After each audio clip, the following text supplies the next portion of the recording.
And now, the Sons of Liberty Show on the CB Media Network. Due to the graphic nature of this program, listener discretion is advised.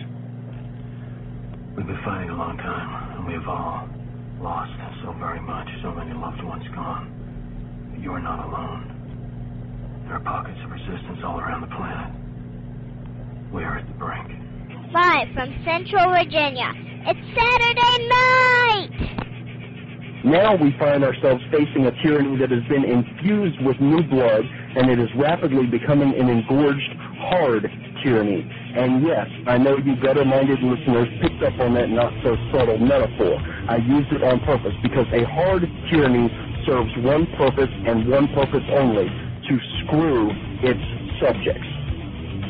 No force, no attitude, no emotion, no nation, no person can hold any modicum of power, much less utter dominion over a sovereign individual, except through the sanction that is given by that individual.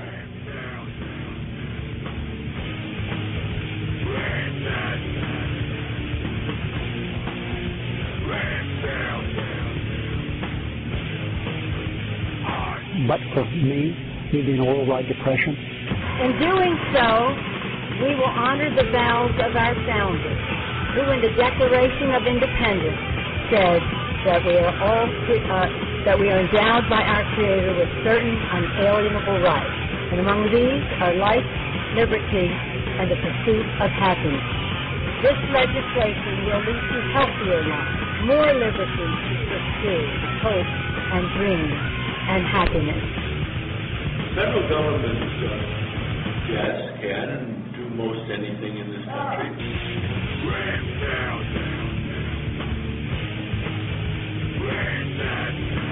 Just who the hell do you think you people are? There's your dichotomy, folks. Do you want to be treated like children, or do you want to be treated like adults with brains of your own who can make your own decisions? That's the bottom line between new progressivism, which is really old communism, or conservatism, which is what started this great nation. Which hand are you going to choose? If you're listening to this, you are the resistance.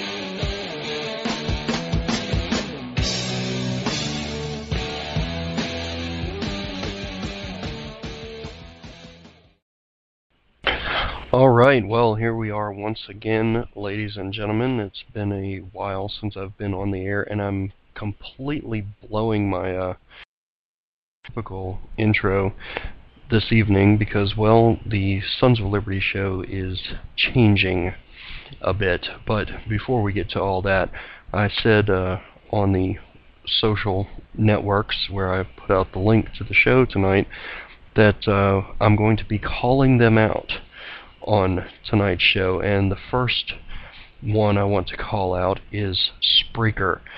This format has got to be the most ridiculous live broadcasting format that I've ever experienced. You know, you upload your sound files for the show, then they have to go through processors and codecs, and then in order to load them onto the switchboard to play, they have to process yet again. And the process of finding your sound files is even more arduous than than it should be. So, Spreaker, fix this. It's ridiculous. Anyway, before we get started on calling out others that deserve to be called out, I want to do a little tribute here. This past week was the 4-year anniversary of the passing of my father, and I want to play a song here, just kind of as a tribute to him. So take a listen, and we'll be back on the other side to start off the ass-kicking for the evening.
Alright, and welcome back to the Sons of Liberty show. That was Solution 45 and a song called Let the End Tears, and that was a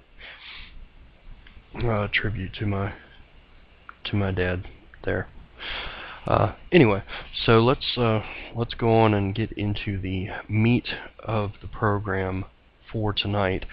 And I guess the best place to start would be maybe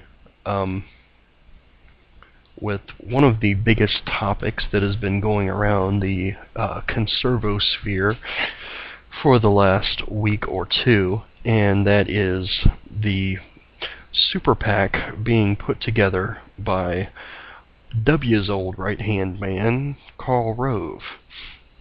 There's a lot of back and forth on the issue of whether or not Karl Rove's, quote, conservative victory fund, end quote, is the right way to go. If conservatives should support this super PAC, which is purported by Karl Rove and his buddy Stephen Law, is purported to be a way to get the most electable conservative the nomination in primaries.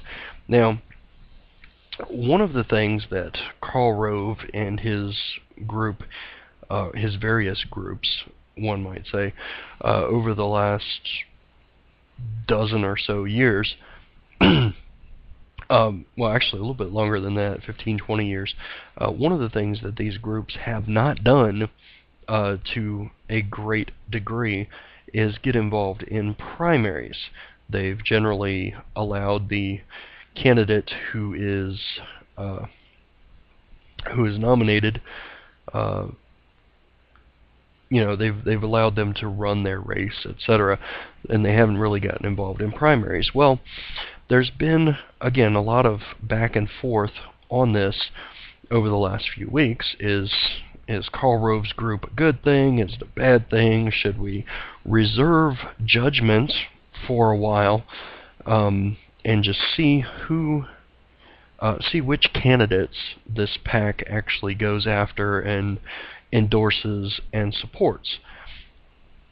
Well, the issue has kind of come to a head lately with a lot of the the traditional conservative punditry class, the Mark Levins, the Rush Limbaughs, the Hugh Hewitts, etc.,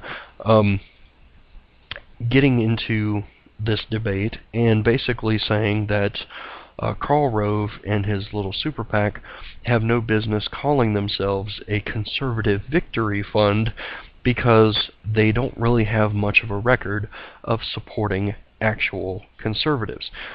And this is indeed the case when you go back and look at the candidates that Rove and Law and several of his other big money donors have supported in the past with their different groups. Now, the thing is,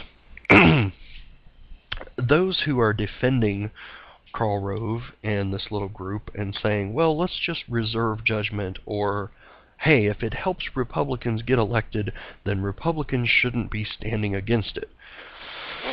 And the people on that side of the equation seem to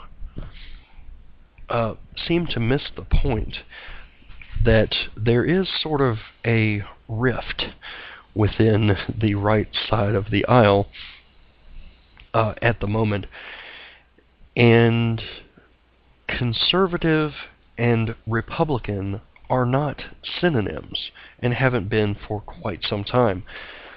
You know, I've made the case before that really the most conservative presidents in the 20th century and 21st century, actually no, there haven't been any conservative presidents in the 21st century, have there? So we have to go back to the 20th century. The most conservative candidates for president and actual elected presidents were Ronald Reagan and Calvin Coolidge, and Calvin Coolidge more so. than Ronald Reagan. Sorry to pop your little bubble there, but he was. Anyway, and both of those people, and Barry Goldwater as well, as a candidate, had a few things in common. Number one, they were extremely conservative in their rhetoric. They talked a lot about America's founding principles and the Constitution and the Constitution's limits on the federal government. And they were also, all three, Coolidge, Goldwater, and Reagan, were all three outright despised by the GOP establishment.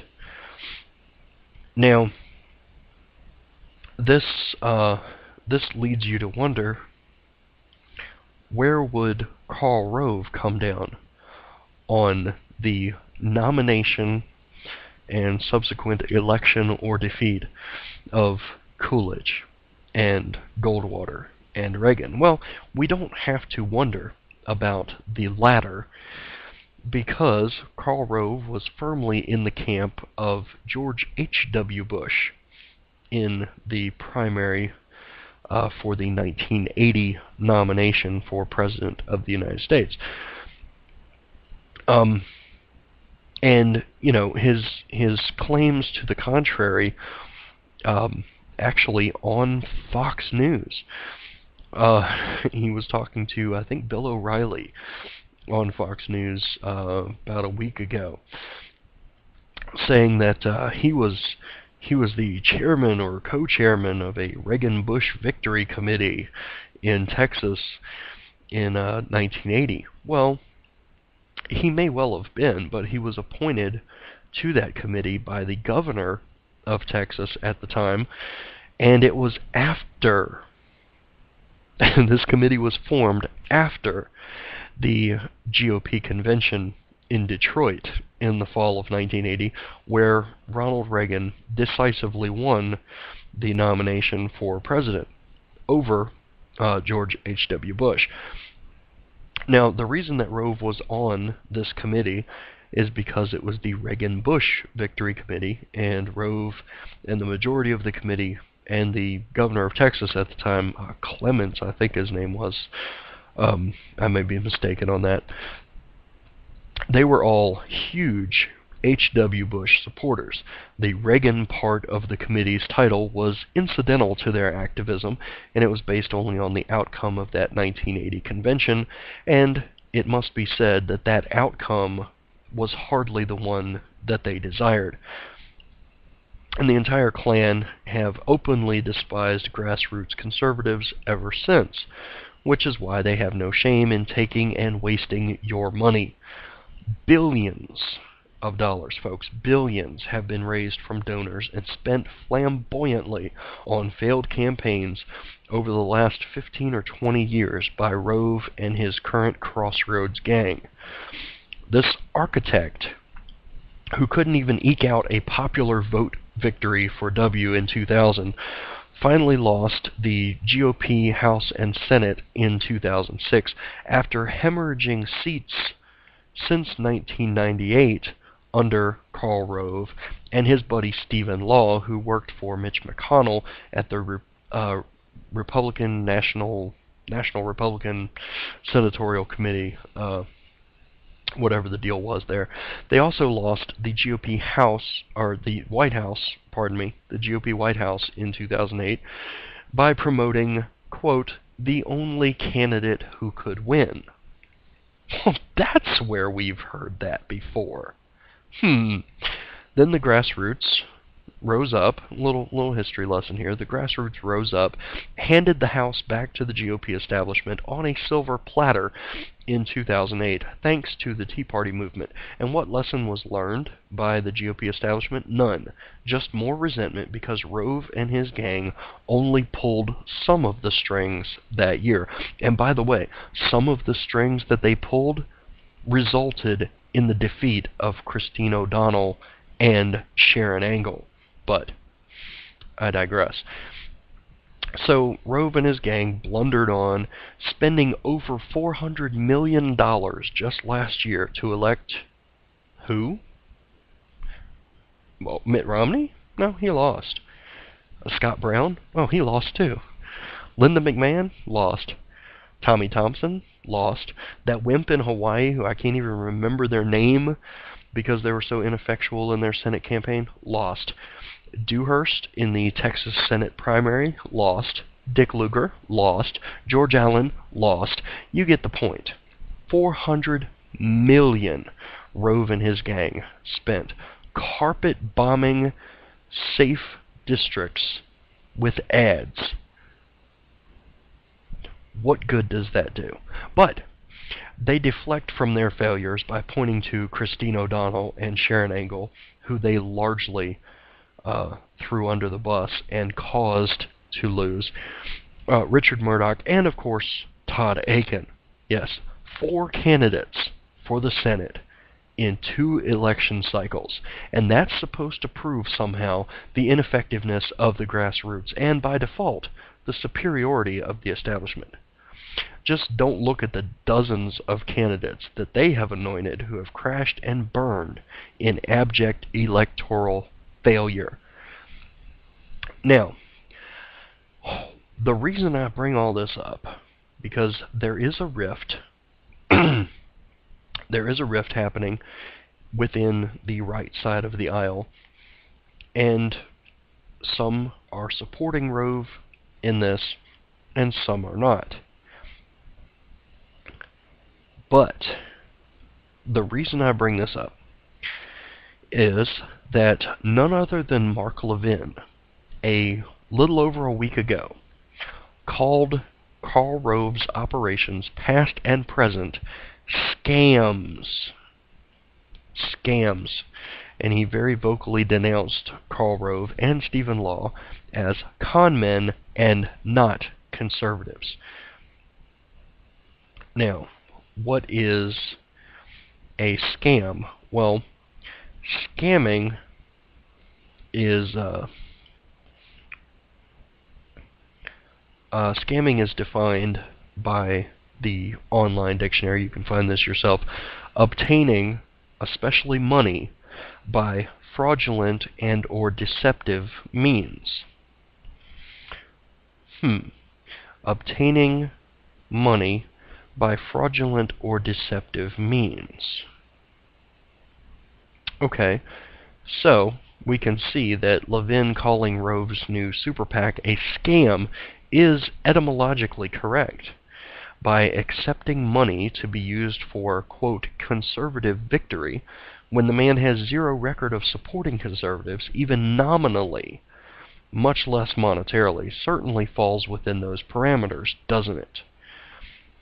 So, as conservative activists, it becomes incumbent upon us to point this out and loudly decry it, right? I mean, should we support somebody fraudulently or deceptively obtaining money? How conservative is that, right? Well, that brings us to the crux of the issue, doesn't it? And we have a little theme song to go along with this.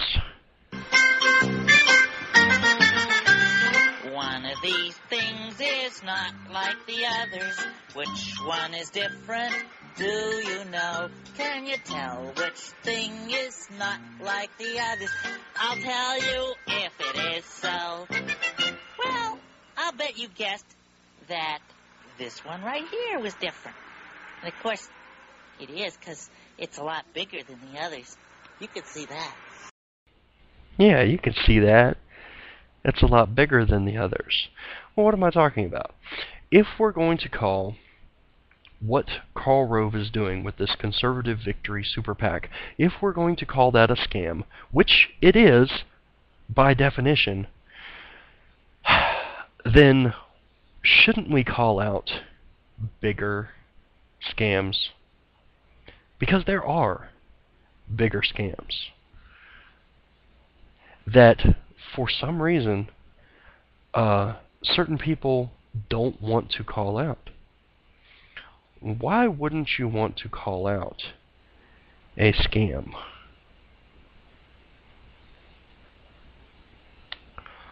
why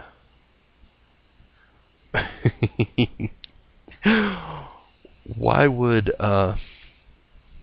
certain people, especially on quote-unquote our side of the aisle, why would certain people actually actively engage in covering up scams?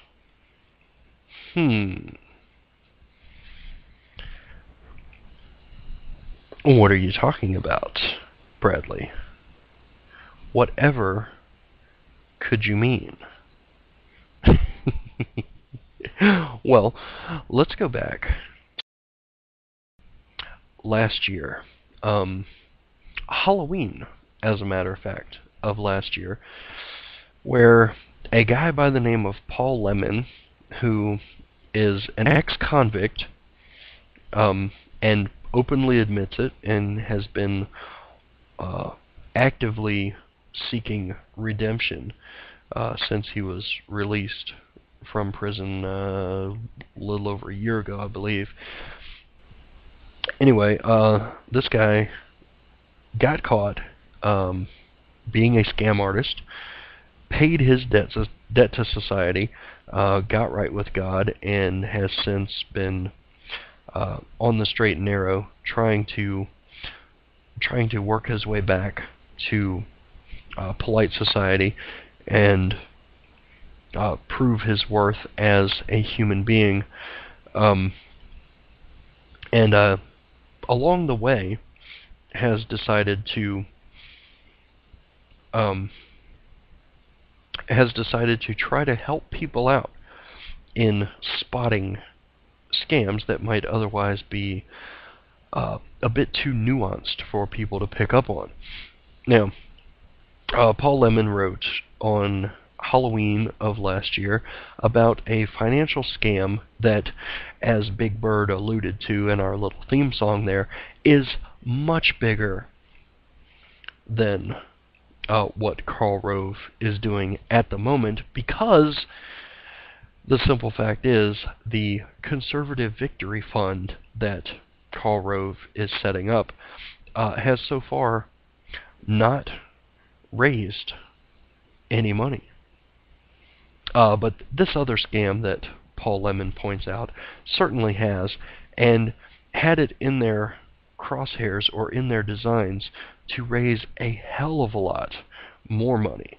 And hold on, before we do all that, let me find my ads real quick, because I have ads that have to be played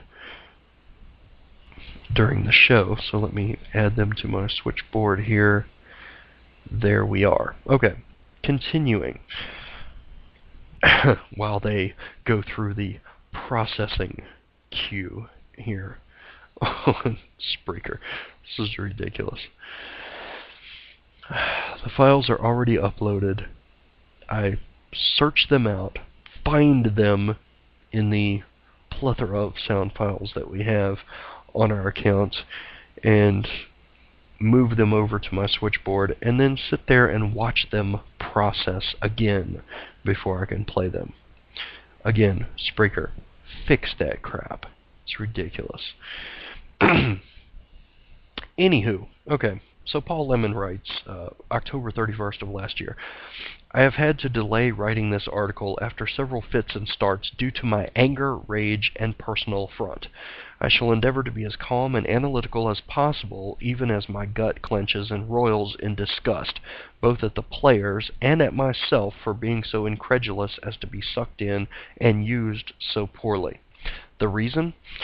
The dump yesterday of documents, and again, this is last October, the dump of documents relating to the entire backstory of Everyone Draw Muhammad, the fight with Brett Kimberlin, the firing of Aaron Walker, the involvement of Stacey McCain, Ali Akbar, Dan Backer, the ACLJ, and Michelle Malkin in an escalating butthurt pissing contest arising out of the Anthony Weiner story that evolves into a multi-jurisdictional financial scam. Now, That's a lot to chew on right there in one paragraph. He's throwing out a lot of names and accusing them of being involved in a multi-jurisdictional financial scam. Well, this guy, I mean, this is October 31st of last year. Those are some serious charges there, and interestingly enough, here we are in February of 2013, 4 months later, and this Paul Lemon guy has yet to be even accused of defamation, much less sued for it. So why not? I mean, he's calling some pretty big-name people into question here. And, well, what's his story? What's the proof here? Okay. Why am I, back to Paul Lemon, why am I aware of this dump when not a word has been so much as breathed in the dextrosphere? Because I do not listen to just the right channel of my stereo. Why should I limit my reading to only conservative blogs, news sites, or channels? I want the full symphony, so I read a full spectrum for truth. Or for truth is truth, no matter who says it or what their motivation is. Without reading truth, one cannot know BS. Now, Aaron Walker, who blogged as Aaron Worthing, was involved as the proprietor of a blog known as Everybody Draw Muhammad, that he apparently spent a considerable amount of time on. Time during which he was a paid employee of a company that had no connection to the blog, and which became irate once they were made aware that he was spending time on it instead of the company's business. This is a form of theft, the accepting of payment for services not rendered, along with using the company's facilities and computer network to foster his obsession, for the documents show that this behavior was in fact obsessive, leading to his termination.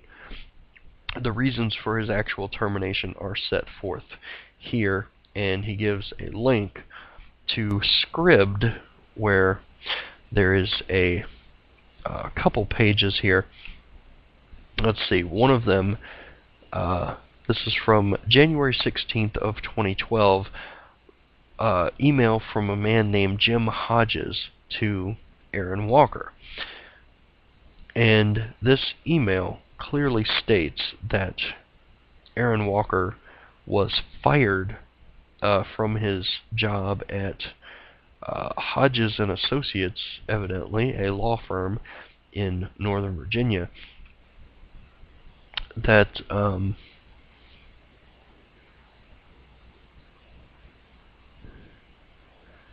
we go, that he was fired for, here we go. As for the reasons for your termination, this is again the email from Jim Hodges. As for the reasons for your termination, while PHRI would have been justified in terminating you for your grossly irresponsible actions related to your blogging, especially on company time, the actual reason for your termination is the incredibly irresponsible way that you performed legal services, or failed to, over the past 4 years, both as an outside attorney and since July of 2011 as an employee of PHRI. As I mentioned to you on Friday, the state of your office is almost beyond description. Most of the legal documents in your office are piled haphazardly in no less than 5 legal-size paper boxes, without regard to any kind of organization, filing, chronology, etc. The few files that were actually stored in your file cabinet are not filed alphabetically or by subject matter. Even those appear to be incomplete and provide no basis for determining what actions were taken or remain to be taken to conclude the matter. It is also obvious that most of the work that you did in that office, as revealed by the stacks of documents on top of your desk, relate to personal business, including your various blog activities. In fact, it is difficult to determine what you were working on for PHRI over the last few weeks, if anything. Anyway, so, yeah. So, given those circumstances, it seems clear that you failed to perform your duties as counsel to PHRI in favor of pursuing your personal interests while being paid. Thus, we're entirely justified to terminate your employment for cause related to your failure to perform in accordance with its expectations and with your obligations as a member of the Virginia State Bar. Anyway, it goes on. It's a rather lengthy email, but there we go. Now, so that is the actual reason for Aaron Walker's termination from the law firm that he was working for, but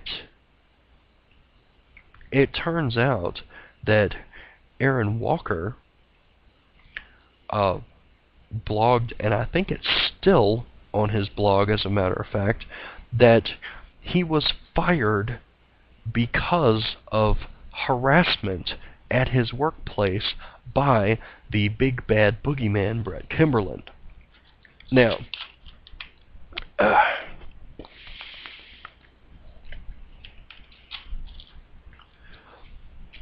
there we are. Pardon me. Gratuitous host break to wet the old whistle there. I'm recovering from a cold and severe sore throat.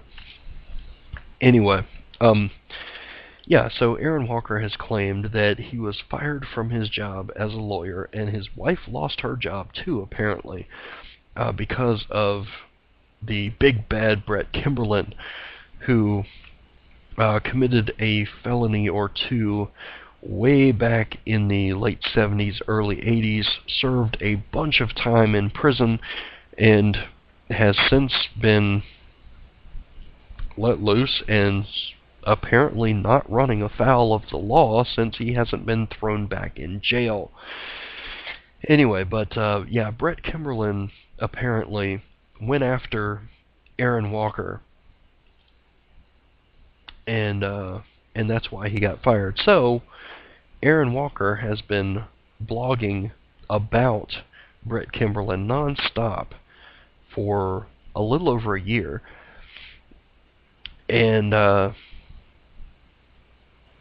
it culminated in a lawsuit against Brett Kimberlin, actually two lawsuits, federal and state, where he was asking in one of them for $68 million from Brett Kimberlin in damages. Well, let's get back to Paul Lemon's piece here, because I think he sums things up beautifully. The foregoing screen caps show the email exchange, Aaron's justification for his actions prior to his termination, and his former employer's actual reasons for terminating Aaron, not the deception or the victimhood narrative. This is someone whom I should give up my honor to believe, assist, and give money to, a lying liar, a thief who steals time, resources, and a paycheck from his employer by doing no work for the employer, only following his mania and hatred, thus endangering the employer's livelihood, employees, and facilities.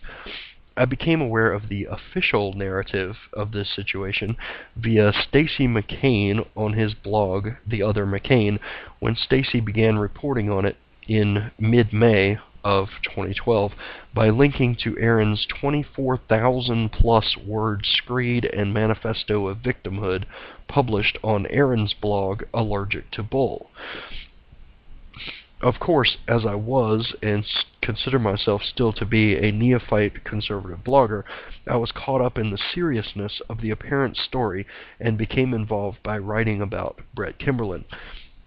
Still unaware of the fuller backstory and how the various players were and are related to each other, I kept at it through the end of May and into June. Paul Lemon continues, being a former con artist, I have a particular sensitivity to scams and cons, and have written about my perceptions of certain overt cons as well as my suspicions of others. This last I published on June 9th, 2012, when I withdrew my support for the National Bloggers Club, an organization that had leaped to the assistance of Aaron Walker when he lost his job, not in May/June, as one may assume from Aaron's narrative, but in January.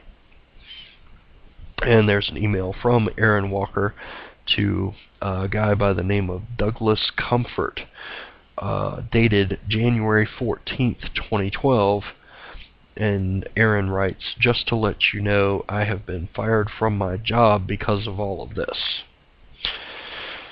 Anyway, and of course we know why he was actually fired from his job, as written in the email that I just read part of. Anyway, Paul Lemon goes on that he spent the last 12 hours delving into a document dump made available by Bill Schmalfeld, the editor at the Patriot Ombudsman, at the potential risk of prosecution. Now, here's where it gets a little bit tricky, because those who still refuse to identify Aaron Walker et al. And their scam as such, those who still cover up for the scam and accuse anyone pointing this scam out of some kind of a personal vendetta or being on the other side or being part of the left and blah blah blah, this is what they will point to. Oh, well, Bill Schmalfeld, he writes the Patriot Ombudsman, and he goes by the name the Liberal Grouch. Well, yes, he does. He is an unabashed liberal. He's an unabashed progressive, and he attacks a lot of conservatives for their support of conservative positions and their opposition to liberal positions. But here's the thing.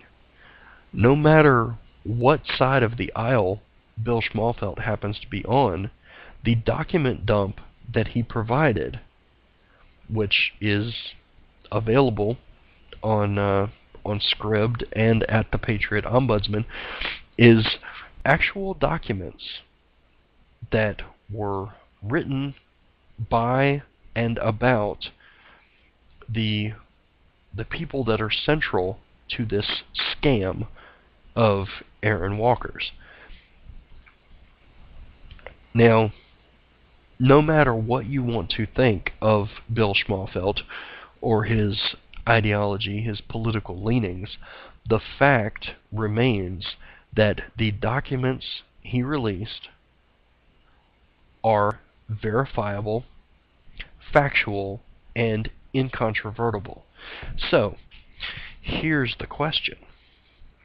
Do we simply dismiss everything that the Liberal Grouch made available, all of this evidence, all of this proof, all of these documents that have been verified to be authentic?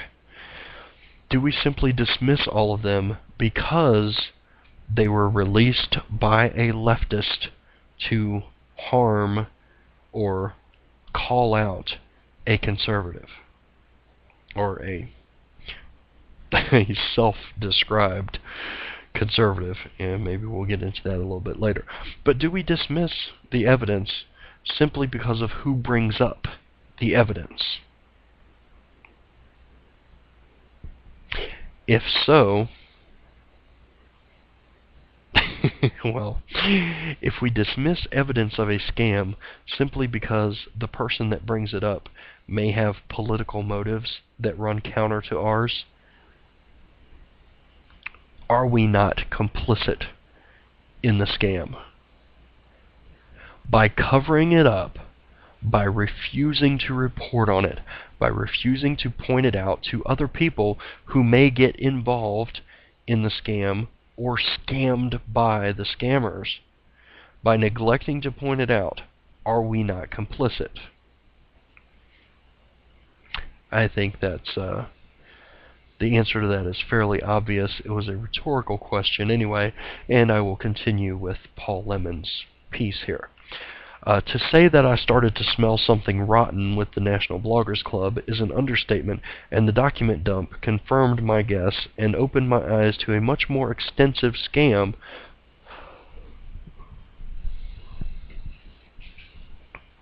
lost my place for a second. Or, as the prosecutors like to say, a scheme to defraud.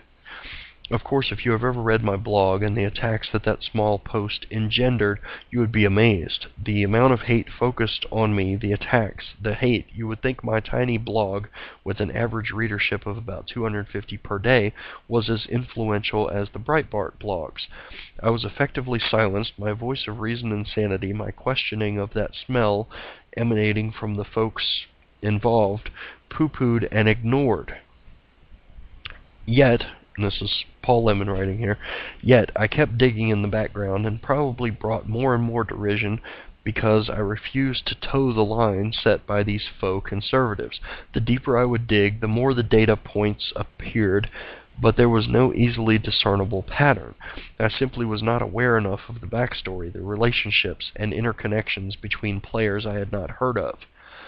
The level of distributed effort between, in chief, Aaron Walker, Patrick Frey, Mandy Nagy, Dustin, whoever that is, I think that's the lawyer for the ACLJ, Seth Allen, and various attorneys is simply mind-boggling and not discernible without the emails contained in the document dump. With these emails, I can now see many of the other later players in the scam, or how many of the other later players in the scam were sucked in, including everyone who contributed to the Lee Stranahan-fomented blog about Brett Kimberlin Day. And, of course, Paul Lemon was included in that, as was the organization that I write for, the Trenches. Anyway, let me go to an ad here because I need to go silence that TV in the background, and I'll be back on the other side to sort of pick this up. Stay tuned.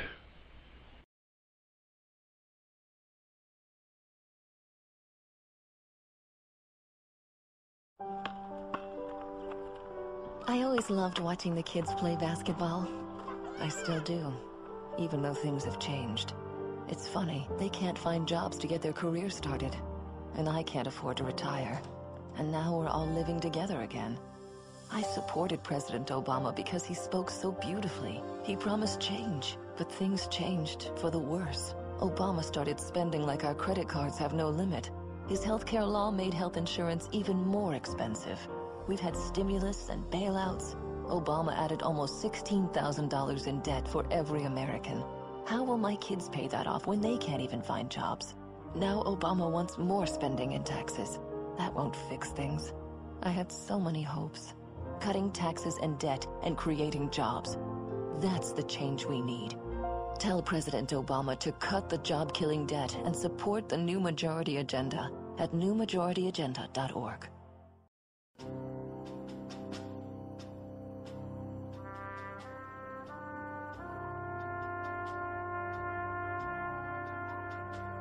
From Iraq and Afghanistan. Our brave warriors are coming home, wounded. Some with wounds you can see, some with wounds you can't see. Wounded Warrior Project was created to support our men and women coming off the battlefield.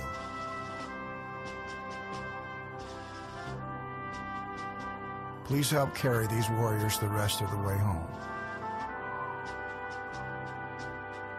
Get involved at woundedwarriorproject.org.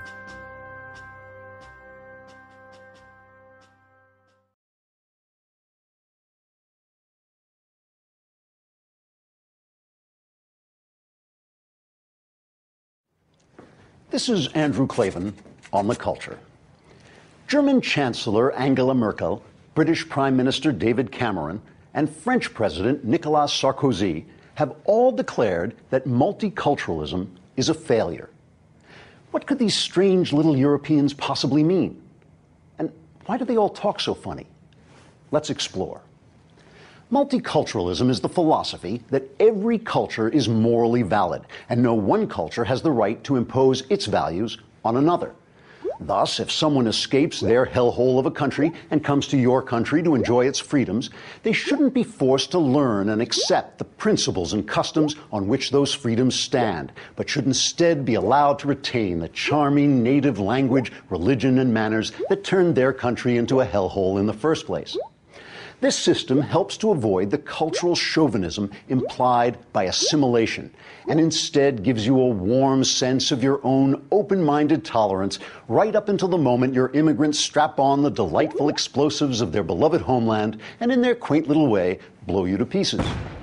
From broad-minded ancient writers like Herodotus, through canny conquerors like Alexander the Great and Augustus Caesar, to the all-embracing genius of Jesus Christ, tolerant acceptance of different cultures has evolved into a central Western value. Other cultures don't have that value of tolerance, so we have to tolerate their intolerance and let them kill us. This applies abroad as well as at home. For instance, let's say a person is homosexual and lives in a Western nation where, by and large, straight people tolerate gay people, or in England, where it's the other way around. If he visits, say, Iran, where they hang homosexuals, then that would be right for their culture, and courtesy demands he participate in the local scene by being executed. Of course, if he merely flies over Iran in international airspace, Iranian culture wouldn't apply. Unless their culture doesn't recognize international airspace, in which case he probably should have gone around. Multiculturalism is based on the equally sound philosophy of moral relativism, which holds that nothing is absolutely right or wrong, except that nothing is absolutely right or wrong. As Shakespeare put it, there is nothing either good or bad, but thinking makes it so. Actually, Shakespeare gave those words to Hamlet, who was pretending to be insane when he said them, which is to imply that moral relativism isn't just crazy, it's fake crazy, because no one's really crazy enough to believe it. So perhaps now we've begun to understand. This is Andrew Klavan on The Culture.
the others. Die again, drenched in sin, with no respect for another.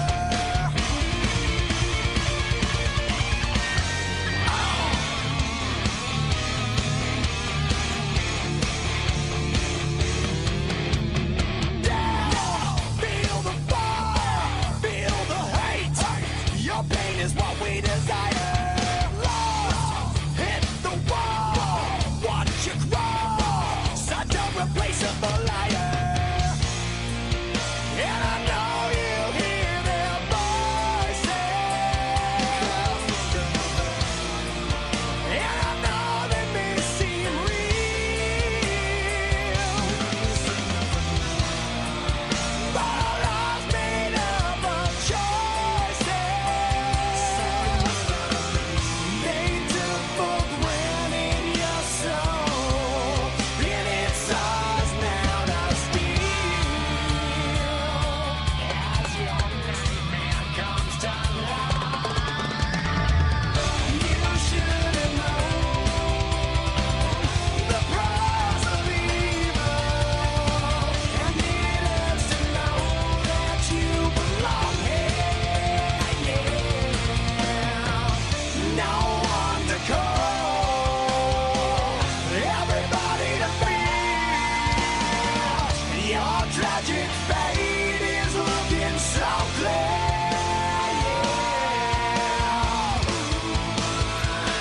It's your fucking nightmare.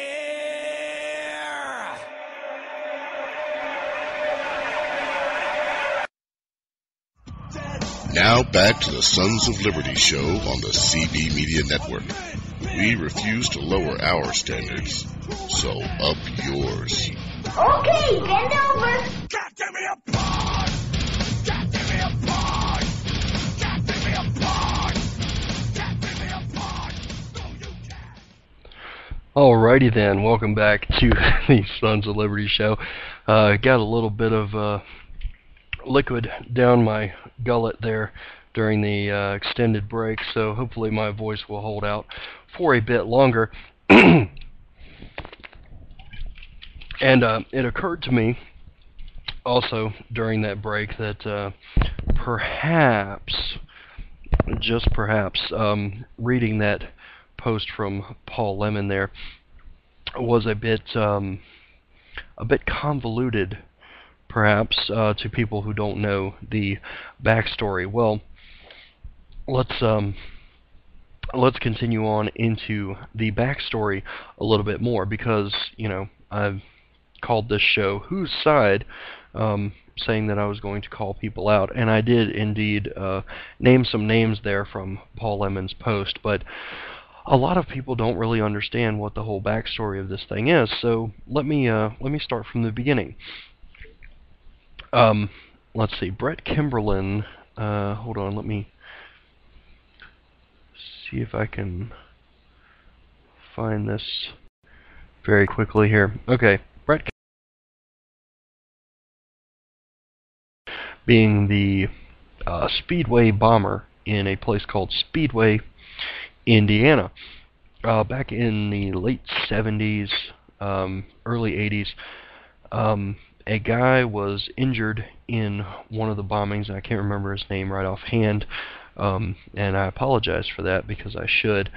Anyway, a guy was injured in one of the bombings and subsequently committed suicide. His wife, his widow, filed a lawsuit for wrongful death against Brett Kimberlin while he was in jail, was awarded a judgment, and to my knowledge it hasn't been paid, but who really knows, because the whole sordid affair has been mucked up a bit by those who decided to drag all of this back up from the past about Brett Kimberlin, because, well, Brett Kimberlin got involved along with a guy by the name of Brad Friedman, I think. Yeah,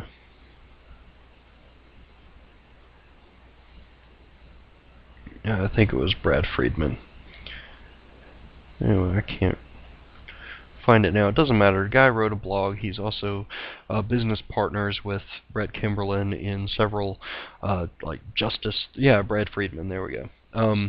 Justice Through Music Foundation and several other things that Brett Kimberlin is involved in, where he raises a lot of money from the left to support leftist causes. So, yes, he is a leftist, and I'm not defending the guy. But this all started when James O'Keefe went around making videos at various Acorn offices, trying to get them on tape, condoning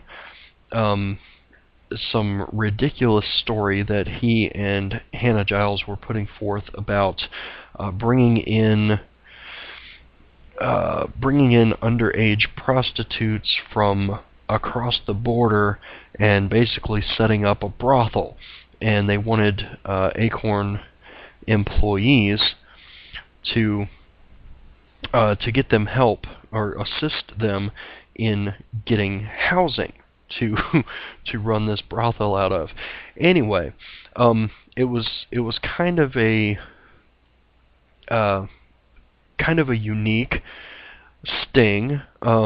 This kind of sensational journalism was sort of pioneered by Andrew Breitbart, and James O'Keefe was his understudy and sort of took the ball and ran with it. Well, the problem was that well,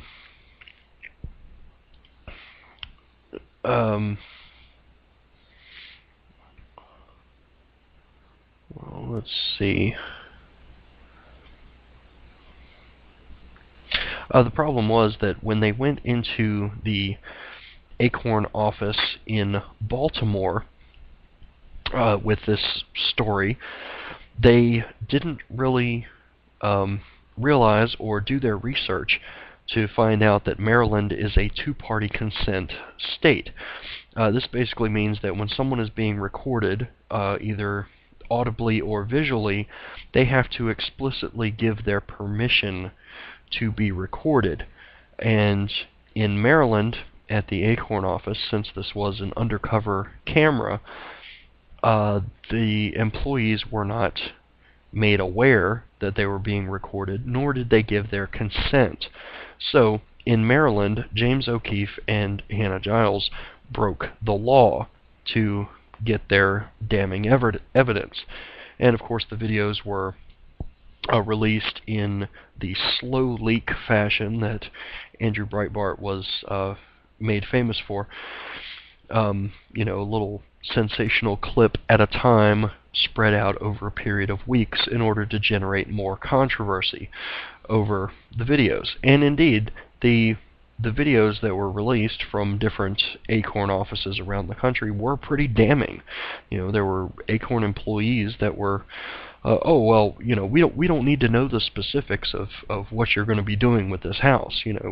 We're here to help people get housing. So they essentially, helped cover up the story that O'Keefe and Giles were presenting to them.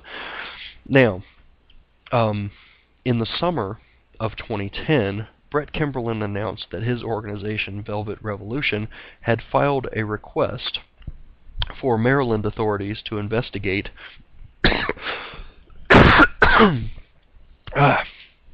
pardon me, to investigate James O'Keefe and Breitbart for the Acorn videos, citing the wiretapping law.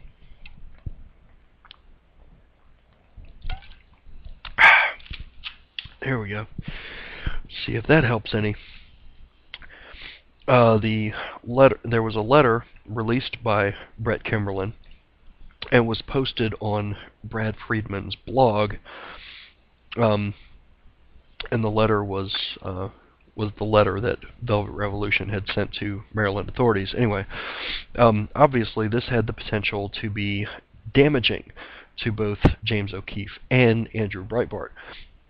The direct hit that they had scored on the left with the videos could finally be discredited, all because of one oversight on O'Keefe's part, that he couldn't do his unique style of investigation in the state of Maryland. So what happened next? Well, in October of 2010, Mandy Nagy, a writer at Breitbart at the time, dropped a story seemingly out of left field about Brett Kimberlin's checkered past. And she talked about the convicted terrorist, which Brett Kimberlin was, and he also served his time for that.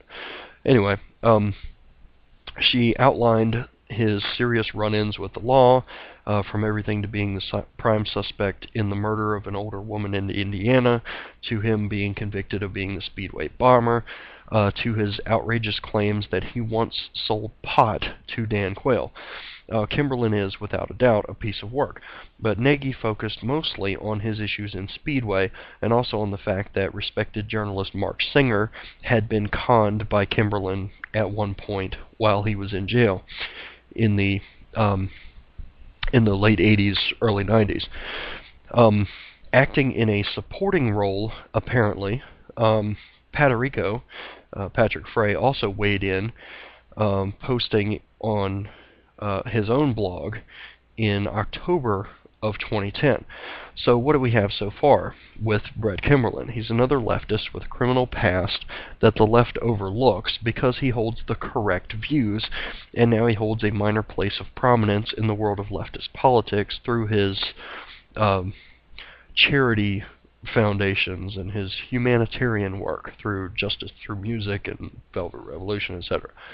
Nothing too startling or interesting because, after all, the left loves to overlook people's criminal pasts if they have leftist views. But Kimberlin then exposed his penchant for suing people.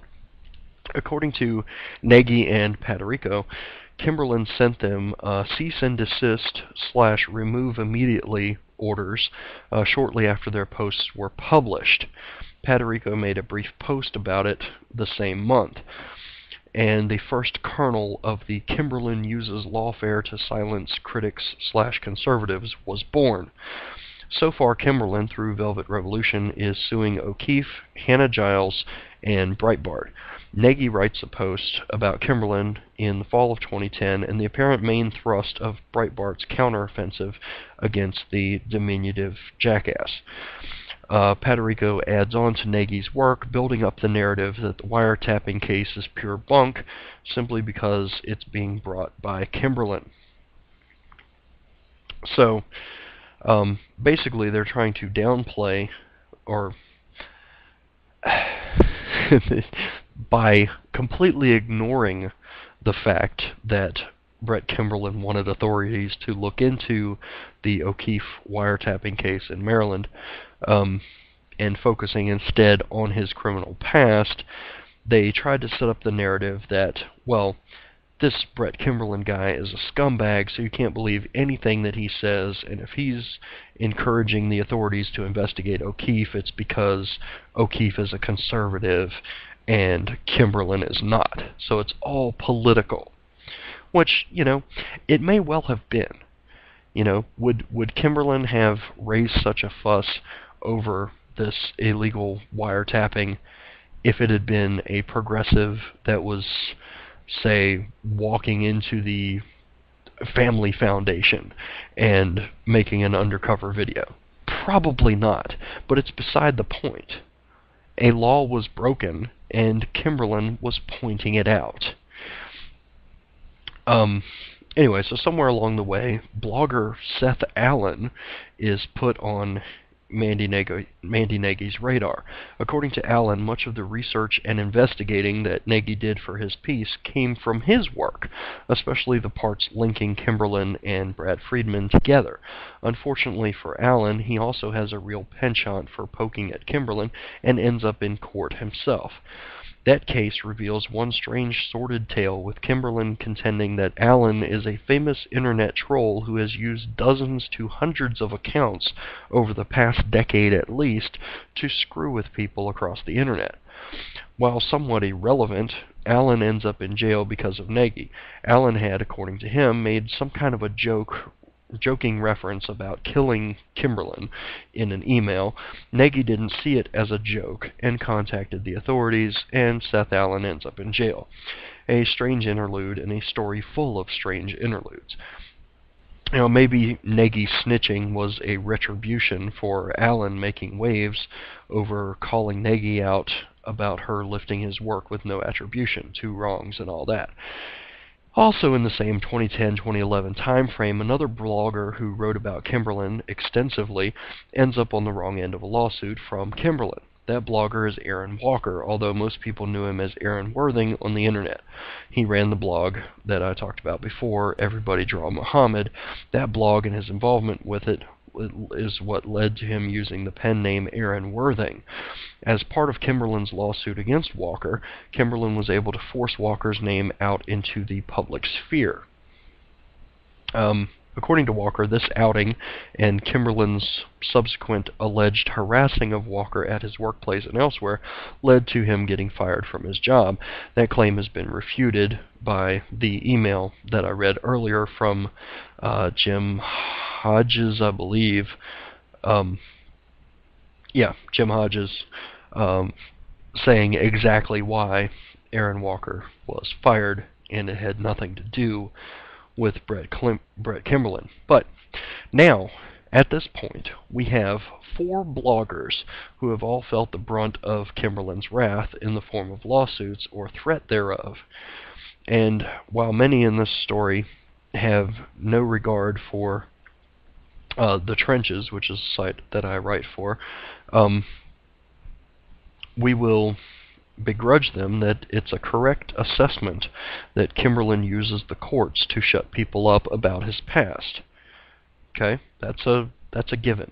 Yes, he uses lawsuits to get people to shut up about his past. Great.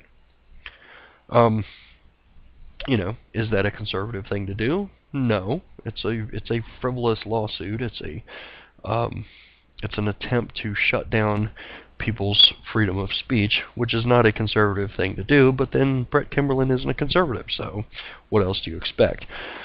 Anyway, Breitbart himself also adds to the narrative with a bunch of tweets, some of them that have been mysteriously deleted from his Twitter account since his unfortunate death about a year ago.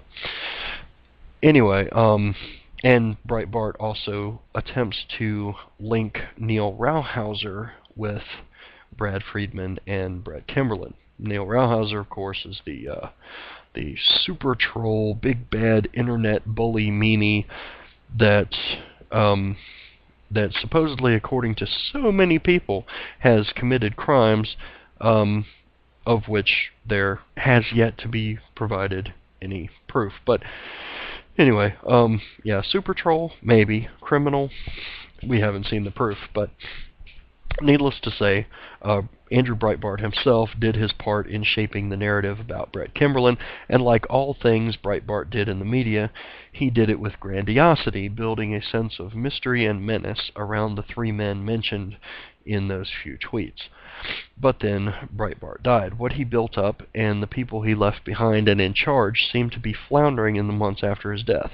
Breitbart had made bold promises at CPAC just the month before, saying he had videotapes of President Barack Obama that would be incredibly damaging and able to sway the election. While the video of President Obama and Professor Derek Bell that was released was provoking, it wasn't the smoking gun that people expected. There was allegedly another video as yet to be released that either Breitbart claimed showed President Obama and another former domestic terrorist, Bill Ayers, theorizing and or outright plotting about how to pull off a revolution in the United States. But again, the video hasn't been seen, and no one in the hierarchy that Breitbart left behind has even acknowledged the claim of another video. Anyway, so regardless, this left the Kimberlin narrative somewhat fading, except for Aaron Walker, who continued to blog about Brett Kimberlin and fight online with various Twitter profiles about Kimberlin. Then, in the spring of 2012, Breitbart blogger and rape fetish pornographer Lee Stranahan came up with the idea of everybody blog about Brett Kimberlin Day. He pitched the idea using the old adage about sunlight and disinfectant and whatnot. Crazily enough, purely based on his position as a Breitbart blogger, Stranahan managed to get many of the most popular and influential blogs on the conservative side to participate. It's unknown whether Stranahan's idea was prompted by something going on in the legal arena or whether it was some weird tribute to Breitbart. But when you get right down to it, what everybody blog about Brett Kimberlin Day really was simply a Google bomb. It was a manipulation of search engine optimization so that when anyone searches Brett Kimberlin, all they'll find is a raft of stories about the darker parts of Kimberlin's life and not the mentions about the lawsuit or other legal issues that were headed Andrew's way. Not only did it continue the narrative of how awful Kimberlin is, it also ensured that any non-negative posts about Kimberlin were buried under a mountain of other results that might link to URLs relating to the aforementioned suit against O'Keefe and Giles and Breitbart. The other effect of Stranahan's ploy was that it pushed the story out of the blogosphere and into the greater media world. Both Walker and Paterico ended up on Glenn Beck's radio show. That, coupled with Eric Erickson's alleged swatting a few short days later, and the story hit the mainstream for a decent period of time, due in part to Eric Erickson's senator, Saxby Chambliss, being looped into the story by Erickson. Erickson, of course, is the editor of the popular conservative blog Red State, and he was a CNN contributor at the time, and he cited his involvement with Everybody Blog about Brett Kimberlin Day as the reason for his alleged swatting. The totality of the narrative remained the same, that leftist activists are using lawfare, i.e. Kimberlin's excessive use of cease and desist orders, and high-tech pranks like swatting to shut up conservatives. Again, keeping all the negativity on Kimberlin and trashing the guy about it in as public and brutal a way as possible. And instead of anyone wondering or thinking about the pretty straightforward wiretapping case that Kimberlin had against O'Keefe and Breitbart, everyone was focused on Kimberlin. Anyway, so that's the backstory there. Now, the question remains whether Nagy and Paterico and Stranahan and Malkin and all of these other people that got involved in this Google bomb against Brett Kimberlin actually knew what they were doing. If it was a nefarious plot to take attention away from this lawsuit. Whether that was the direct plot or not, that was the result. So, anyway. So now, again, yes, Brett Kimberlin was a scumbag. He planted bombs. He was convicted of doing so. He was a drug dealer. He did all kinds of awful things. And he used the courts to shut down people who talked about his past, all of which are pretty reprehensible things. But does that make his threat of a lawsuit against O'Keefe and Giles and Breitbart for illegal wiretapping, does that make his case any less valid? Of course not. The law in Maryland is clear-cut. It is a two-party consent state. Consent was not given for the videotaping that occurred in that Acorn office. Open and shut case. Anyway, so that's the backstory there. Now, continuing on with Aaron Walker and the Everybody blog about Brett Kimberlin Day. Paul Lemon writes, if I had been aware of the 10th of the real backstory, I would have run screaming in the other direction instead of lending my name and somewhat tarnished honor to it. How disingenuous to present patent falsehoods as truth, to skew the narrative, establish victimhood, and set in motion an elaborate financial scam involving a felon named Ali Akbar and associates of his in earlier financial scams aimed at conservative pocketbooks like Dan Backer, using a switch con that when Ali was burned by liberals who posted the truth about his criminal past switched into place. Now, here's the thing. Ali Akbar has this National Bloggers Club, right? Well, the thing is, the National Bloggers Club has a Facebook page and a website that links you to the Facebook page. That's it. That's all that's there. That's all that's ever been there. Ali Akbar has a lot of these kind of things. Pundit syndication. You can find pundit syndication on Facebook right now. There are 10 likes. It's called a media/news/publishing organization building a new world of content, Ali style. That's the slogan. One of my friends actually likes this on Facebook, and that would be John Hawkins. Who is John Hawkins? He's a right-wing blogger. The page in total has 10 likes on Facebook. And this is one of Ali's media, news, and publishing empire conglomerates, along with National Bloggers Club, along with all kinds of other things. Now, what was the thing with pundit syndication? There's a, blogsforvictory.wordpress.com. There was a post there in October of 2011 saying that Blogs for Victory that had been going on for 3 or 4 years at that point.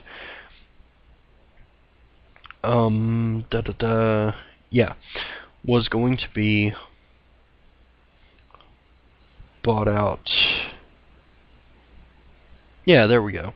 One of Ali's companies, according to Matt Margolis here at Blogs for Victory in 2011, one of Ali's companies, Pundit Syndication, which again has 10 likes on Facebook, will be acquiring Blogs for Victory in the near future. And that was 2011. Matt Margolis says that he would be staying on as Editor-in-Chief Emeritus and working with Ali as he transforms Blogs for Victory into what I always hoped it would be. Blah, blah, blah. So somehow a pundit syndication company that Ali Akbar owns, one of many, according to Margolis at the time in 2011, Pundit Syndication was one of many companies that Ali Akbar owns that has 10 likes on Facebook and no other web presence whatsoever. Kind of like National Bloggers Club. Anyway, somehow this group, this company with 10 likes on Facebook, purchased a blog that had been running for 3 or 4 years. With what money? Anyway, the National Bloggers Club also, which has a Facebook page and again a presence on the web elsewhere via a website that links you back to the Facebook page. That's it, seriously. The entire website. Let me punch it up right now. Let's see, National Bloggers Club.com, I think it is.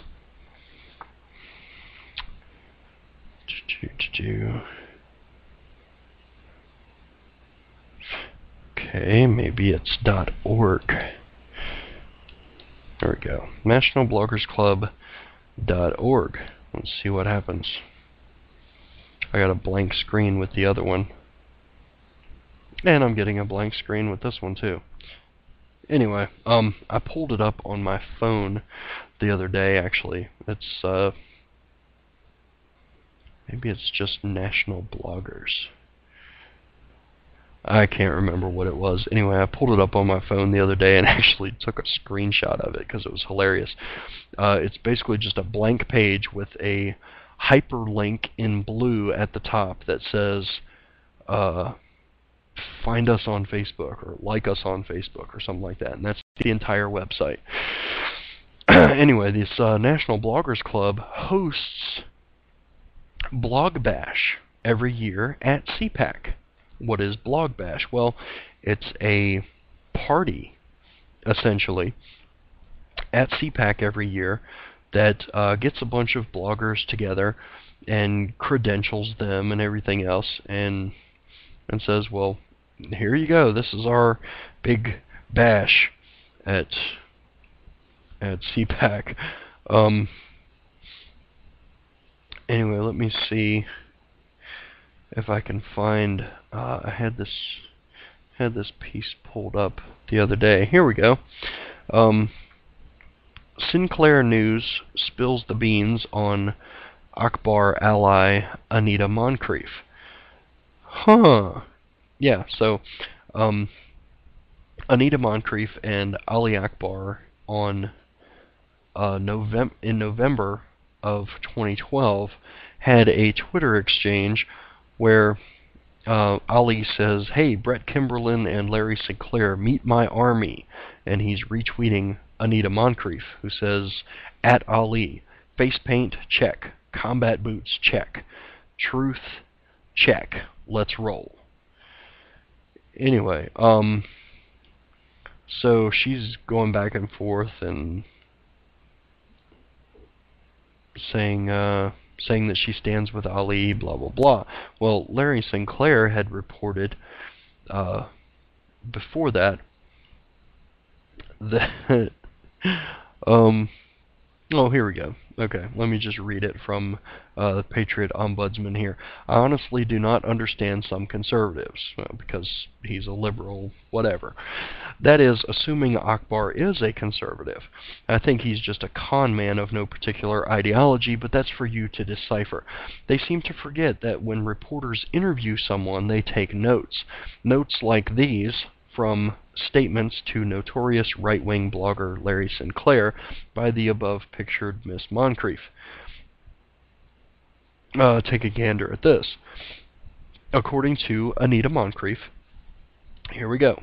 Quote, "Me, Brandon Darby, and others have been trying to distance ourselves from Ali, Tabitha Hale, and Melissa because Ali refused to answer our questions about how much money the National Bloggers Club had raised by selling t-shirts for $44, and he has refused to account for where the money is at." End quote. Yes, Ali Akbar, Anita Moncrief said those words. Sinclair originally decided against using them out of respect for Miss Moncrief, but now that she's a, quote, warrior in your army, end quote, and all that, all's fair. Like this statement, quoting Anita Moncrief, "Ali loves to have controversy going because that way he can continue to make it look like he's being attacked by the left, which allows him to continue to take money from people and not have to account for anything to anyone."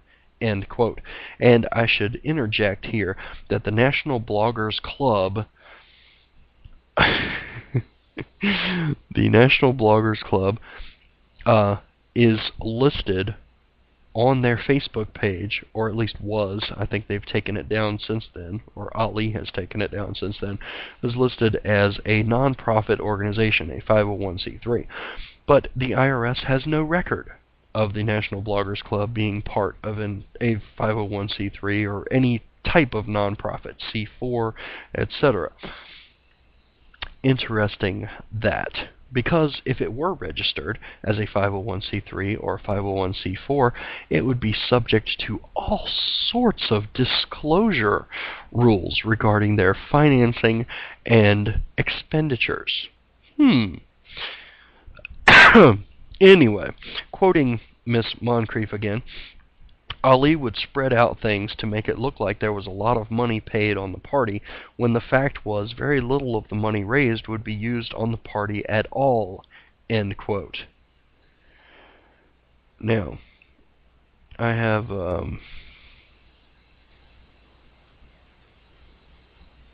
okay, I just got a Google message. Anyway, let's see. Where did that go? I had the piece pulled up. All right. Now, Patriot Ombudsman says, this is pretty hilarious. He says, now let's play a little game. Let's see how good you are, gentle reader, at picking out actual statements from ones I am just making up. Which of these statements was not made by Anita Moncrief in her interview with Larry Sinclair? And there's 6 choices here. Well, actually 7 choices. So, here we go. Which of these statements was completely made up by the leftist Bill Schmalfeld, and which of them were actually made by Anita Moncrief? A, quote, I started to distance myself from the fund after I became aware of the conflict Ali created with the people at and the lawyers for Breitbart's estate, end quote. Or B, I saw Ali performing another of his hustles, and I knew none of the money would ever end up reaching Andrew's family or anyone else, end quote. Okay. C, when she was asked about Ali Akbar's gay grinder hookup ad, quote, it's never been a secret that Ali had some sugar in his tank, and most people were trying to avoid even having to acknowledge that he was stupid enough to put his little dick hunt online, end quote. D, it is my belief Ali should have put out the truth about his past before it was exposed by the left, but Ali thinks he is untouchable. It's part of Ali's makeup and mindset that he can do and say anything and nothing will come back on him, end quote. And again, that's D. We have 2 more choices here. Which of these was completely made up by a liberal looking to smear Ali, and which of these statements was actually made by Anita Moncrief, who just strapped on her combat boots and put on her face paint in November because she's part of Ali's army. Anyway, E, quote, Ali Akbar has used funds which were given to sponsor Blog Bash and the Breitbart Scholarship Fund for his own personal use, end quote. Or F, quote, Ali is an effective hustler who only cares about the money and the ability to decide who would or would not be considered a conservative blogger worthy of inclusion as determined by Ali, Melissa, and Tabitha Hale, end quote. Or, oh wait, there's one more choice. G, none of the above. Well, your time's up. The answer is none of the above. Anita Moncrief was quoted as saying every last one of those things in her interview with Larry Sinclair. And it gets even better. Say you're running a conservative organization. You see an opportunity to represent yourself and your organization in a widely publicized blog bash party, and you see that some of the other top right-wing organizations may be involved. Listen closely because CPAC is coming up. Would you think it was pertinent information that the person organizing the event, the person who will be getting your money, the person who will have your credit card number, is a convicted debit card fraud? Moncrief told Sinclair they purposely did not reveal that information to the donors. Speaking of the people working with Akbar, Moncrief told Sinclair, we all knew about Ali being on probation and it was not something anyone thought needed to be made known to anyone. Of course not, because who in his right mind would give money to a convicted fraud, a convicted felon? Of course, when word got out that Moncrief had spoken to Sinclair News, Akbar went ballistic, began calling people, began threatening, began berating, began sliming and attacking, his typical operating pattern. Moncrief backtracked on several of her statements, hence the Warrior tweet. Sinclair, for his part, has sent emails to several of the organizations that took part in Blog Bash 2012. He got a reply from the National Association for the Advancement of Conservative People of All Colors, in which an operating officer replied they were never told of Akbar's felony conviction and would not have donated had they known, nor would they consider doing business with Akbar again. After being browbeaten by Akbar, the officer wrote back sheepishly asking Sinclair if she could modify her responses. Sinclair, being a nicer person than your jovial editor, and again this is Bill Schmalfelt writing, agreed. Your jovial editor did not agree, and the original answers to the questions remain. As for the other organizations he contacted, Larry Sinclair writes, while Anita Moncrief and Ali Akbar continue to wage a Twitter war against Sinclair News, one thing is certain. If the above-named organizations continue to try and ignore the questions put before them, they will effectively give many conservatives a reason for not supporting them in the future. While Akbar, Moncrief, and McCain continue to tweet behind the cloak of blocking, they will only make it more difficult for anyone to believe in anything they're involved in the future. And Bill Schmalfelt adds, difficult? Try impossible. Now, why am I bringing all of this up about Ali? Well, there's a lot more. But let's get into a break here, because I need to wet my whistle yet again. There's a lot more going on here, folks. There are a lot more people involved that claim to be on, quote, our side of the aisle, who engage in activities on a regular, if not daily basis, that cannot be considered in any company to be conservative actions. And it's high time we call these people out. If we're going to sit here and bash Karl Rove for starting up this conservative victory fund because he's not actually going to be supporting conservatives, so he's raising money based on a false premise, if we're going to call out him and Stephen Law and the other members of American Crossroads for starting up this organization on fraudulent premises, then how can we, in good conscience, ignore, condone, and by default assist the scamming that is going on by many other people that claim to be in our ranks? Quite simply, the answer is we can't. If you can do that and sleep well at night, if you can do that with a clear conscience, condone these other people while condemning Karl Rove, then I don't want you on my side. Feeling lonely this holiday season? Looking for little human interaction? Do you want to feel contact in certain special places? Then why not go through security at an airport? The TSA. TSA agents are ready and standing by to give you a little something extra to feel thankful about this holiday season. The TSA. What are you waiting for? I want to check under your testicles. Spending time with a TSA agent couldn't be easier. Simply book a flight departing from any American airport. When selected for a full body scanner, say no. You'll be pulled aside by a TSA agent, and that's when the fun begins. And you never know who your agent will be. It could be me. Or me. Or even me. But it's probably gonna be us. Take off your damn shoes. The TSA. It's our business to touch yours.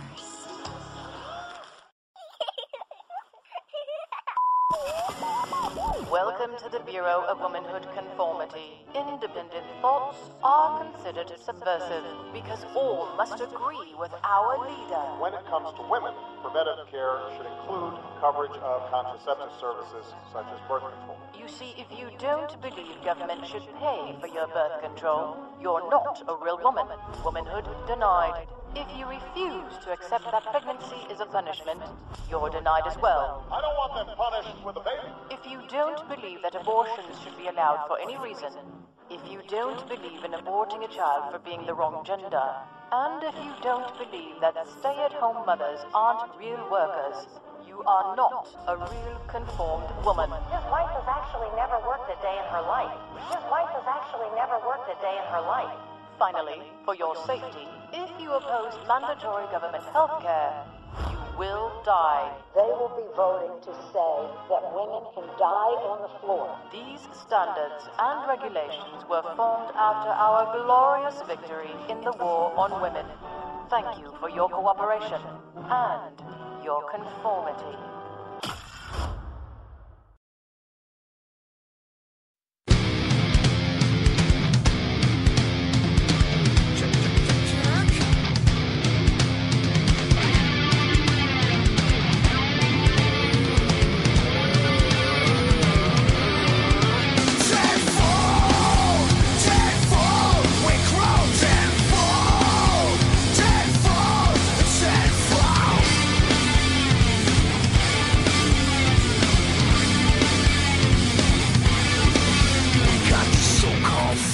Claiming way too hard to have our back when it comes down to it, it's them who's talking the most.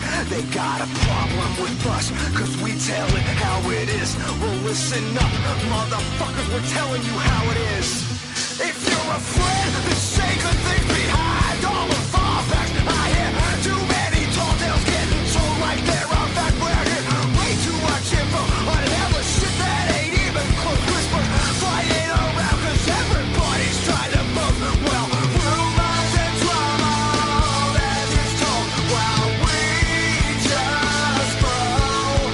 Tenfold, tenfold, we grow tenfold, tenfold, tenfold.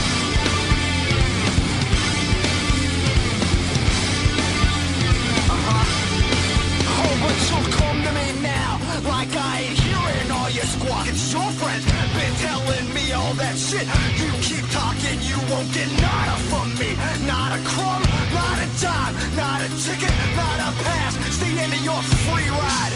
You thought the bird and red suck, fuck you and your bitch. I spill my goddamn guts. This shit's as real as it's gonna get. Cutting you out of my life. So go on, sing to your choir. I wouldn't piss in your ass if your shit was on fire. Rumors and drama, all that gets told while we just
listening to the Sons of Liberty show on the CB Media Network. Like a box of chocolates. You never know what you're going to get.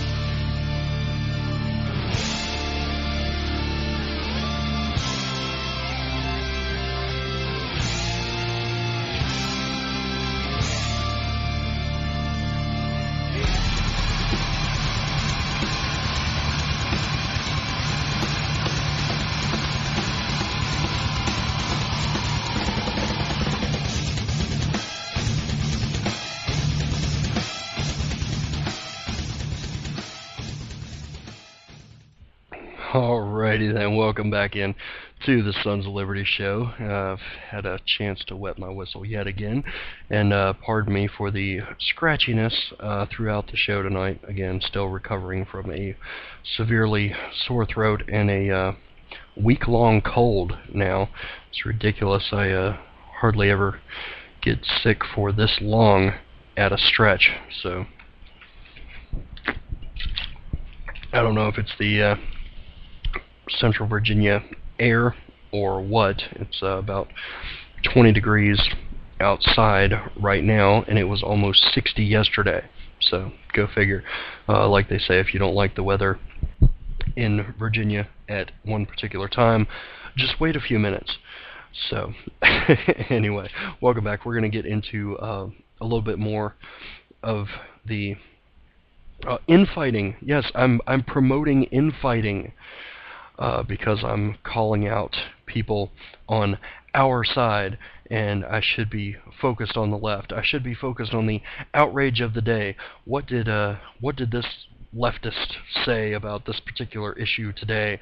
What kind of liberal hypocrisy can we expose and win over votes for the next election cycle? Yes, because pointing out the hypocrisy of the left has done so much good for us in the 2008 presidential campaign, and the presidential campaign that just wrapped up a few months ago did such a tremendous amount to win votes over to our side, didn't it? Pointing out the hypocrisy of the left. You know, the hypocrisy of the left is well known and well established and well documented, but the hypocrisy on our side, quote unquote, our side, will not be recognized, documented, and defeated if those calling it out are constantly ostracized as fomenting infighting. You know, there's a reason that compliance officers exist in corporations. There's a reason that internal affairs investigators exist in police departments. Because there can be, and there ultimately is, corruption everywhere. And without people watching for it and calling it out and doing their best to cull those people from the ranks, well, it'll just fester and grow, won't it?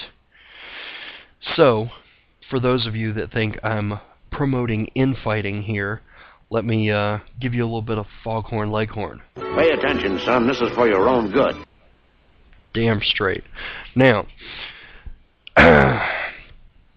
getting back into, let's see, some of the other. Oh yes, here we go. What else did Larry Sinclair have to say? Now, okay, well, Larry Sinclair, he's a he's a noted conspiracy theorist, etc. Well, maybe not. Does that make his claims any less true? You know, he gained national notoriety as the blogger who alleged that he took cocaine and had gay sex with Barack Obama while he was a state legislator in Illinois. Is that true? Who knows? The man underwent a couple of lie detector tests and passed them, so whatever. whether you believe that or not, does it make any of his other charges less true? Again, he interviewed Anita Moncrief, and I read you before the break her answers to his questions and then her subsequent backtracking when Ali put the screws to her, in a manner of speaking. Anywho, so on his internet radio show Through the Mirror on November 1st, 2012, Larry Sinclair claimed that Ali Akbar, the debit card fraud convicted felon who rose from a jail cell to the highest ranks of the so-called new conservative media overnight, has been skimming donations from honest conservatives using the money to buy cigars and, quote, to seek men who like cigars, politics, and poker. Let's see. A bunch of stuff about Aaron Walker. We've already been through that. Sinclair said this about Akbar in the final half hour of his November 1st show. Akbar, while at the DNC convention in Charlotte, he was over there soliciting donations from different organizations and groups, claiming it was going to assist a particular organization in Charlotte, when in fact it was going into his pocket. That's fraud, Ali Akbar. End quote. That was from Larry Sinclair. Now, did this actually occur? Who knows? What are Sinclair's sources for that? Was Sinclair at the DNC convention in Charlotte? Or did he hear from someone who was there that overheard these conversations? Who knows? Let's see. Couple of mugshots here taken from a public database in Fort Worth, Texas. Ali Akbar, 21 years of age, 8/18/2007. He was booked for, let's see, vehicle burglary and credit debit card abuse. January 16th, 2007, he was booked for an outstanding warrant for speeding, apparently, and also theft of between $1,500 and $20,000. Let's see. Akbar was convicted in 2007 of breaking into a person's van and stealing, then trying to use a debit card. He was sentenced to probation, which expired in May of 2012. He rose to national prominence in the conservative new media industry with no education and no other visible means of support other than a friendship with Karl Rove. And this is where Liberal Grouch pointed out a photo that was lifted from Ali Akbar's Facebook page with Akbar holding two fistfuls of $20 bills and wearing a Barack Obama mask. The photo appears to have been taken from the belt region, and Akbar has since claimed that he took the photo himself, although both of his hands can clearly be seen in the picture, and the angle shows that whatever device was taking the picture was not laying flat or a reflection in a mirror, etc.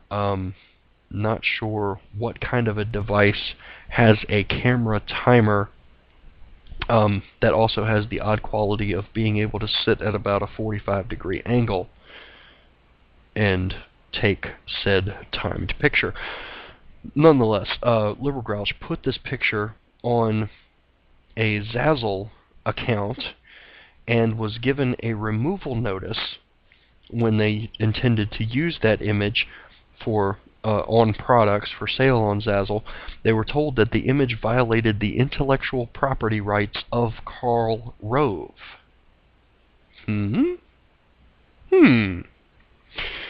Anywho, so let's see, the National Bloggers Club also jumped right in with the whole Brett Kimberlin thing with a bloggers defense team, defending free speech against lawfare and swatting, and click to donate here. Now, not sure how much money was raised through this bloggers defense team, and when the story came out about Akbar being a convicted felon, which apparently not a whole lot of people knew. Oh, and by the way, the the donation page for this bloggers defense team happened to run through was it rally.org, I believe, which has a very intrusive process for making a donation. I believe you have to provide full name, address, mailing address, email address, perhaps even a phone number. I can't remember specifically because it's been a while. Because when the story came out about Akbar being a convicted felon, all of a sudden the bloggers defense team was no longer the place that was linked to through Aaron Walker and Patarico's blogs, or Michelle Malkin for that matter. I think she wrote about Aaron Walker and solicited donations for his defense team as well. It switched over from the bloggers defense team to a group that was started up by Dan Backer, among others, called the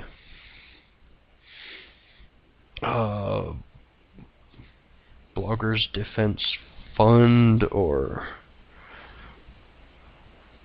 something along those lines. Anyway, can't remember exactly what that was called, but all of a sudden the National Bloggers Club and the Bloggers Defense Team was no longer the place to go to give donations to Aaron Walker for his legal defense against Brett Kimberlin's lawfare and the subsequent $68 million lawsuit filed by Aaron Walker and his pro bono attorney against Brett Kimberlin for an iPad photo. Anywho, so kind of interesting there that Akbar faded into the background with however much money he had raised from that bloggers defense team, and was never held to account for how much money was raised or where it went.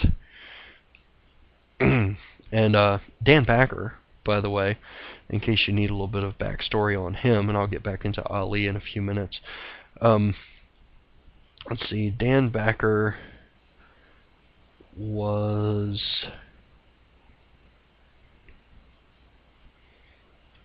he was involved with a DB Associates and some kind of a Tea Party thing back in the day.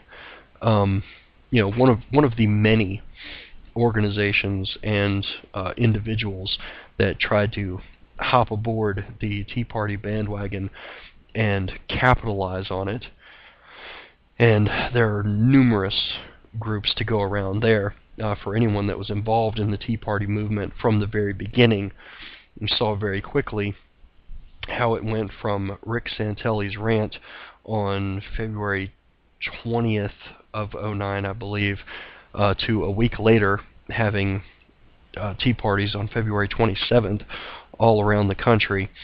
You saw very quickly, if you were there, how it went from a grassroots, just people getting together because they were pissed off and the Obama stimulus package was the last straw, on top of TARP and the auto bailouts and numerous other big government, big spending schemes by W and the Republicans.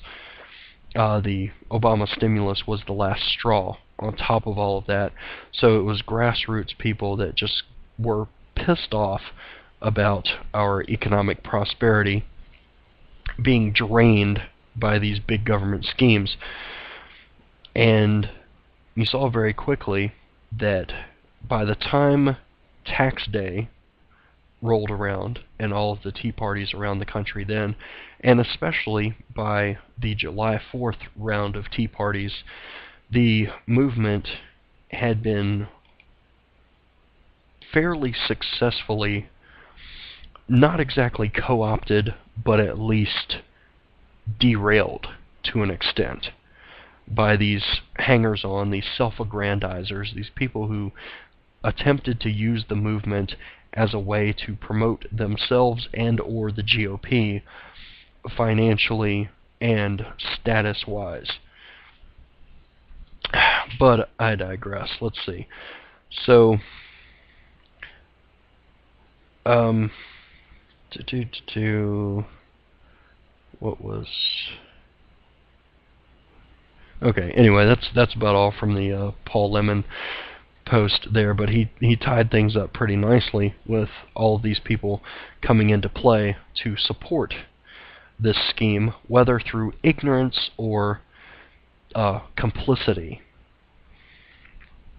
The scheme to file a $68 million lawsuit and get a hell of a payoff, since, again, Aaron Walker himself admitted that his attorney was pro bono. And for those of you that haven't brushed up on your Latin lately, that means free. His free lawyer somehow incurred costs that needed to be paid through a defense fund because Walker had lost his job due to Brett Kimberlin. Yeah, we already blew that one up. Anyway, so Dan Backer was involved in one of these Tea Party hijacking schemes for self-aggrandizement and monetary gain, and has moved on since then to several other scams, including the latest Bloggers Defense Initiative, or whatever the hell it was, raising money through Aaron Walker's completely put-on victimization by Brett Kimberlin, because Brett Kimberlin was the big bad boogeyman. And again, Brett Kimberlin, yeah, scumbag. Not defending the guy in the least, but to sit there and say that this guy, this Brett Kimberlin guy, is such a scumbag because he uses the law to go after people to shut them up, and then turn right around and file a $68 million lawsuit against the guy to shut him up. If that's not the height of hypocrisy, and you don't call out that hypocrisy, but you'll spend, a month and a half tweeting about Piers Morgan, for God's sakes, something's wrong there. There's a disconnect. Anyway, let's see. Here we go. From the Patriot Ombudsman, November 13th, 2012. At least one CPAC 2012 Blog Bash sponsor says Akbar never disclosed his fraud conviction. The National Association for the Advancement of Conservative People of All Colors says they would not have done business with Vice and Victory if they had known Ali Akbar was still on probation for his 2008 conviction on charges of breaking into a Fort Worth man's van, stealing, and then trying to use his debit card. And let's see, here's the paperwork from Tarrant County, Texas. Ali Akbar, April 25th, 2008. Debit card abuse, 1 count, plea of guilty. The punishment was deferred, probationary term 4 years, fine not suspended, $400, fine in the amount of $400, and court costs in the amount of $276, payable to and through the district clerk of Tarrant County, Texas, blah, blah, blah. So, Akbar actually pled guilty to this. He knew that he had done the aforementioned misdeed, and just failed to disclose it to anybody. Now, in going back and doing a little bit of my own research, Ali Akbar was a Blog Talk Radio co-host in 2007, late 2007, and early 2008, and mysteriously, right around March or early April of 2008, he disappeared from Blog Talk Radio and didn't show up again until 2009. Also, just for the record, I was at the Americans for Prosperity Virginia Lobby Day in Richmond a couple of weeks ago. Actually, it was last day of January. And Ali Akbar was on a panel, a 3-person panel on social media, as a social media expert. And it was kind of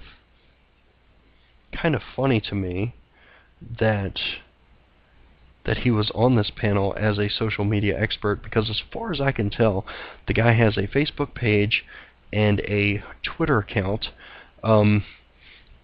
His National Bloggers Club, which hosts Blog Bash, that he is the head of. It's kind of interesting that he's the head of an organization called National Bloggers Club that hosts a party at CPAC every year called Blog Bash, when Ali Akbar himself doesn't blog. It's kind of ironic, just some base irony there, but interesting nonetheless. And actually, no, I take that back. He does blog. I found his blog actually by mistake a few days ago, and he has written exactly 6 posts since after the November election last year. Oh, were you waiting for more? No, that's all. There was no more. Nothing earlier than that I could find anywhere. So tell me where this blogging and social media expertship comes from. It's kind of weird. And why is this? Why is it that this guy with no college education, we don't even have full records of his high school education. Oh, and here's a screenshot of his ad on Grindr, the world's largest all-male location-based social network. Yes, all-male. And why would it be called Grindr? Anyway, let's see. He says 26 years old, 5'9", 128 pounds, mixed, currently single, looking for dates, friends, relationship on an all-male social network. Let's see. Here's his profile. Smart, outgoing, bi. Would be cool to find a masculine, chill bud. I love poker, politics, and philosophy. I bet he likes poker. Anyway.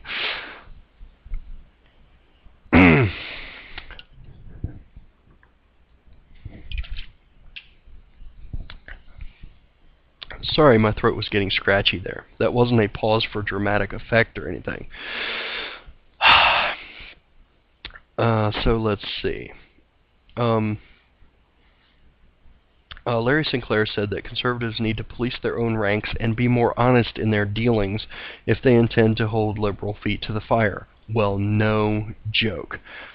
He said that when a person solicits contributions under false pretenses by saying that you have to move, that you have to flee your home because you're being targeted by groups or an individual, it's simply not true. And that gets into another one of our little scumbags on our side,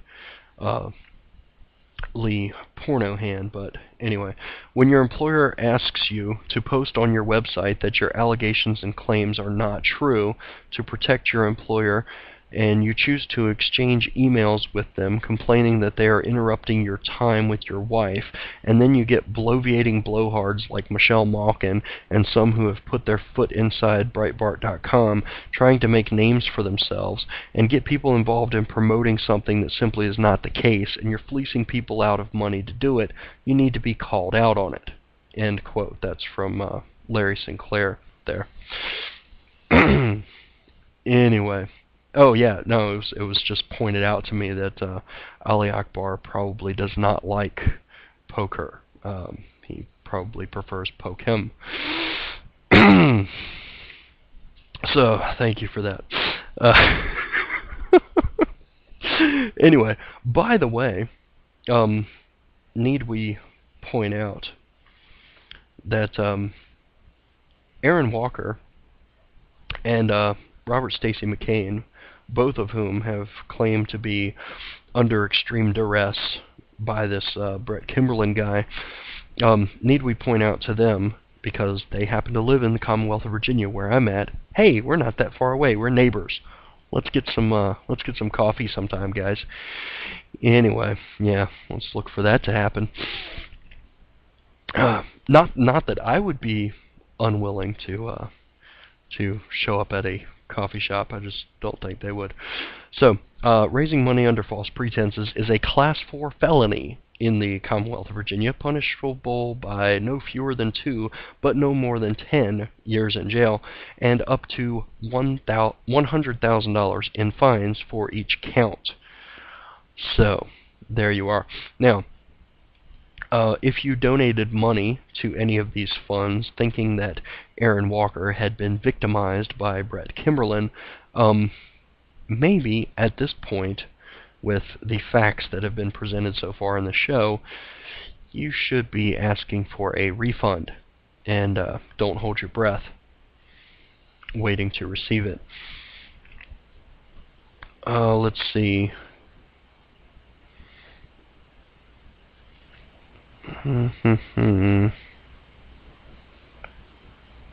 Let's see, here we go. The National Bloggers Club, which includes board member Michelle Malkin and a guy that goes by the name of Gay Patriot on Twitter. Can't remember his actual name. They're both board members of this National Bloggers Club, by the way. And oh well, we can't go attacking Michelle Malkin now, can we? We can't go around attacking this Gay Patriot guy, can we? Well, is it attacking? I mean, here they are, actively members of the board of a National Bloggers Club headed by a guy who doesn't blog, and which has no website, by the way, but has prominently displayed donate buttons all over the internet. Anyway, the National Bloggers Club was offered legal representation by the American Center for Law and Justice, headed by Jay Sekulow. The ACLJ, and this was last November, was dealing with its own scandal in the person of James Henderson Sr., who has since been let go by ACLJ for reasons undisclosed, but easy to put together if you know the backstory there. Anyway, Aaron Walker is represented by Dan Backer of DB Capital Strategies, who also serves as treasurer of a PAC known as the Tea Party Leadership Fund.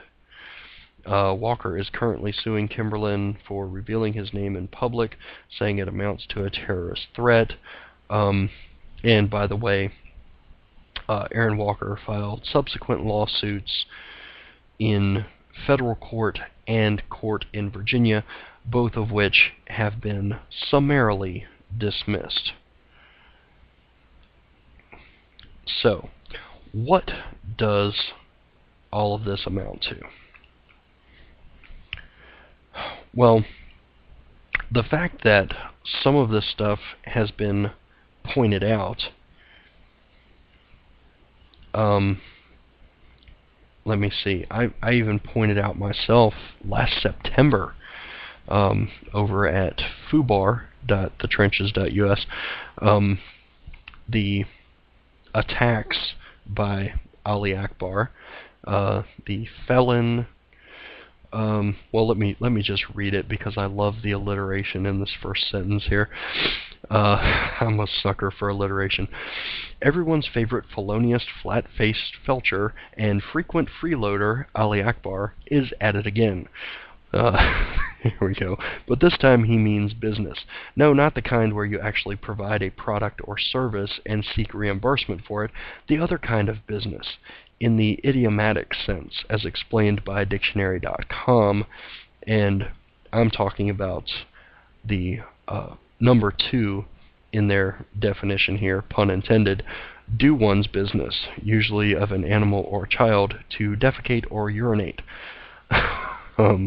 Yes, but Ali would probably go with definition number 4, to scold severely or give a tongue lashing to. That kind of business, to give someone the business. Ali would probably go with that definition because it says tongue lashing, which he might take literally. Anyway, the trifecta have been in full-on circle the wagons mode for weeks now, and again, this was last September.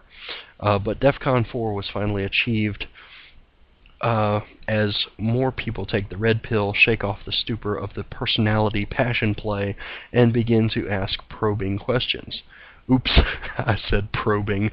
Don't get all excited, Ali. In typical fashion, I said fashion. Ali's response to these questions was pedantry and arrogant derision with just a pinch of irritation. And here's a screen cap of Ali's tweet. I'm tired, y'all. Oh, he didn't say I'm, he said in. I think that's a typo there. One of his hands must have been busy elsewhere. In tired, y'all. Just tired. Tired of defending myself against idiots. End quote. That was Ali's tweet there. So, yeah, just a pinch of irritation at first. But you idiots just had to keep on with your questions about a non-profit organization that's never filed for non-profit status, nor disclosed who runs it, or who funds it, or how much they've raised, or how much they've spent, or what they've spent it on. You idiots are making Ali tired. And you're keeping Ali away from his important task of holding Obama accountable to his promise of transparency. Because that's not hypocritical at all, is it? Have you no shame, idiots? Finally, Ali stirred from his slumber. Irate overcame... Oh, never mind. Irate overcame tired, and Ali was transformed. No longer a mousy little mild-mannered blogger who writes no blog. No, sir, he was now Allahu Ali Atakbar. Behold, or behead, or something. He straps on the Twitter bomb vest. Here we go. A series of tweets was unleashed by Ali Akbar here. I've done more at the age of 27 for conservatism than Brooks has done at the age of skinny fat. Ha ha. Ha ha ha. End quote. Makes no sense whatsoever, and I don't think it was supposed to because, well, it's Ali. Anyway, and speaking of making no sense, here's the next tweet. Lee is right. Brooks is not someone we disagree with. He ain't a damn conservative. He's a set-up parody. Fake. Brooks hates that we don't like him. Just hates it. Talks about us every day. Sucker. And then, following up on that tweet, which he ends with sucker, he tweets this. Brooks cock Bane. I'm not even going to comment on the... well, anyway. So, bammo, zoing, spaff, uppercuts, and underbites. Yes, he showed us. Brooks ain't a damn conservative at the age of skinny fat. No sirree, goober. What's that? Wait, we were just asking questions. No, Ali, don't hit the detonator on the Twitter bomb vest. At the end of the day, Brooks Bain and Brett Kimberlin want to ruin my life because I stood up for two bloggers. FML, nothing is the same. Oh, damn, he went there. The dreaded FML. Yeah, Ali, you figured us out. We want to ruin your life, because committing felonies and being an all-around shady bastard just wasn't getting you there fast enough. Pardon us for presuming by your own actions that ruined life was your goal. And let this be a lesson to you. You just can't help some people. We tried. We really did. Anyway, I've always liked that little post there from last September, and you can find it at fubar.thetrenches.us. Just look for Ali Allahu Attack Bar. The screen caps are priceless. Anyway, so I think that pretty much sums up Ali. The guy gets all kinds of notoriety and back pats and butt slaps and which I'm sure he truly enjoys. Yeah, he gets all of these accolades, having done, from my knowledge and from what I'm able to find on the internet, having done absolutely nothing for the cause of conservatism besides somehow hosting a blog bash at CPAC. He writes no blog. His Twitter account is updated sparingly, which, you know, I mean, he may update it more frequently now. I don't know. He's had me blocked for close to a year now for asking questions, for asking for proof of some of his claims, etc. But the bottom line is, folks, you know, the reason I'm bringing this stuff up is because, well, people that claim to be in our ranks, people that claim to be conservative, that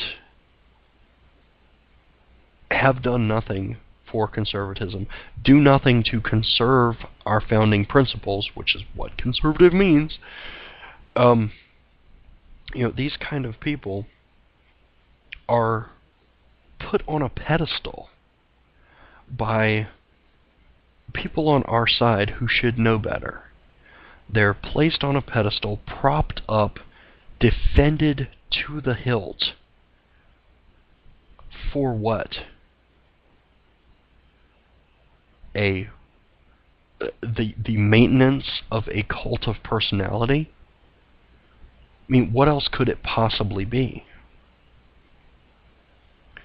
Again, you can go through the people that actually have blogs, Aaron Walker and Patrick Frey. Go through their blogs. Go through their archives. Read what they've written. It's the typical, you know, butthurt outrage of the day. Oh, this liberal said this thing that everyone should be outraged about, and we're going to be outraged at you if you're not sufficiently outraged about this outrage. Huh? You know, I got into a sort of back and forth on Facebook with some people that should know better. Last week or the week before, and I'll see if I can find it, but it's, you know, it's insane to me how people can not understand, you know, what's actually going on here. It's, you know, if you say, well, look, this guy had a lawsuit against Brett Kimberlin for $68 million, and why? Is that conservative? Is filing a frivolous lawsuit for $68 million in damages over an iPad picture, is doing that is engaging in that kind of frivolous lawsuit conservative? And the response that you get for saying that, the response that you get is, oh, so you're defending Brett Kimberlin now. Huh? Huh? How am I defending Brett Kimberlin? I've said the guy is a scumbag. Does he deserve to have a $68 million lawsuit filed against him because he took a picture of you with his iPad? And because you claim that you got fired because of him? When the emails from your former boss show differently? And when someone with the kind of clout in the conservative blogosphere, like Michelle Malkin, comes out and defends this guy, actively fundraises for him, sits on the board of a national bloggers club, I would imagine being a board member, enriching herself to a certain extent from the proceeds. You know, when Anita Moncrief, the Acorn whistleblower, comes out and says that stuff was spread around, let me see. What was the exact quote? Here we go. Quoting Anita Moncrief again. Ali would spread out things to make it look like there was a lot of money paid on the party, when the fact was very little of the money raised would be used on the party at all. End quote. Let's see. Quoting Anita Moncrief again. Ali Akbar has used funds which were given to sponsor Blog Bash and the Breitbart Scholarship Fund for his own personal use. End quote. That's the guy that started this organization, the National Bloggers Club, started up this Breitbart Scholarship Fund. Has anyone talked to Breitbart's widow and asked if any of this money has been sent to her or her kids? And Michelle Malkin sits on his board. Not literally, because he, well, not going to go there. Is that not, by default, condoning and aiding and abetting this fraud, this scam? Robert Stacey McCain defends this guy to the hilt and goes to the extent of writing long, scathing blog posts about anybody that dares to question Ali on his veracity or his past or his felony or his failure to disclose his felony for credit card fraud, and solicits donations through credit card to this guy's organization that only exists on Facebook. You know, there are people that let's see if I can find this bit here. Here we go. This one, Ali operated a group called DonateCharge.com with his partner Aaron Marks through 3 Group LLC, and DonateCharge.com was the credit card processor for any and all Blog Bash contributions made online. Interestingly enough, neither Ali nor anyone working with him on Blog Bash, the National Bloggers Club, or the Breitbart Scholarship Fund ever disclosed to any sponsor or donor that Ali was on probation from a felony fraud conviction. Despite Ali's being given a deferred sentence, the conviction and probation was still very much active up until May 2nd, 2012, despite their having known of this matter at the time. One reason sponsors are trying to avoid answering the question, when did you first become aware of Ali's conviction and probation, is because sponsors didn't know until we told them. And this is from an interview that Larry Sinclair conducted with an unnamed spokesperson for the NAACPC, the National Association for the Advancement of conservative people of all colors. Yeah.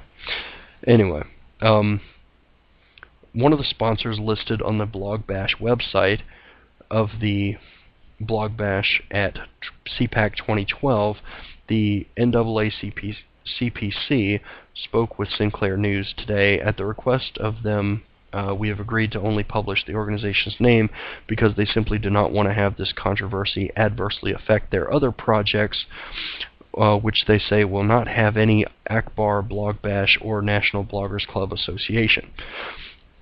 According to the organization, they were contacted by Anita Moncrief.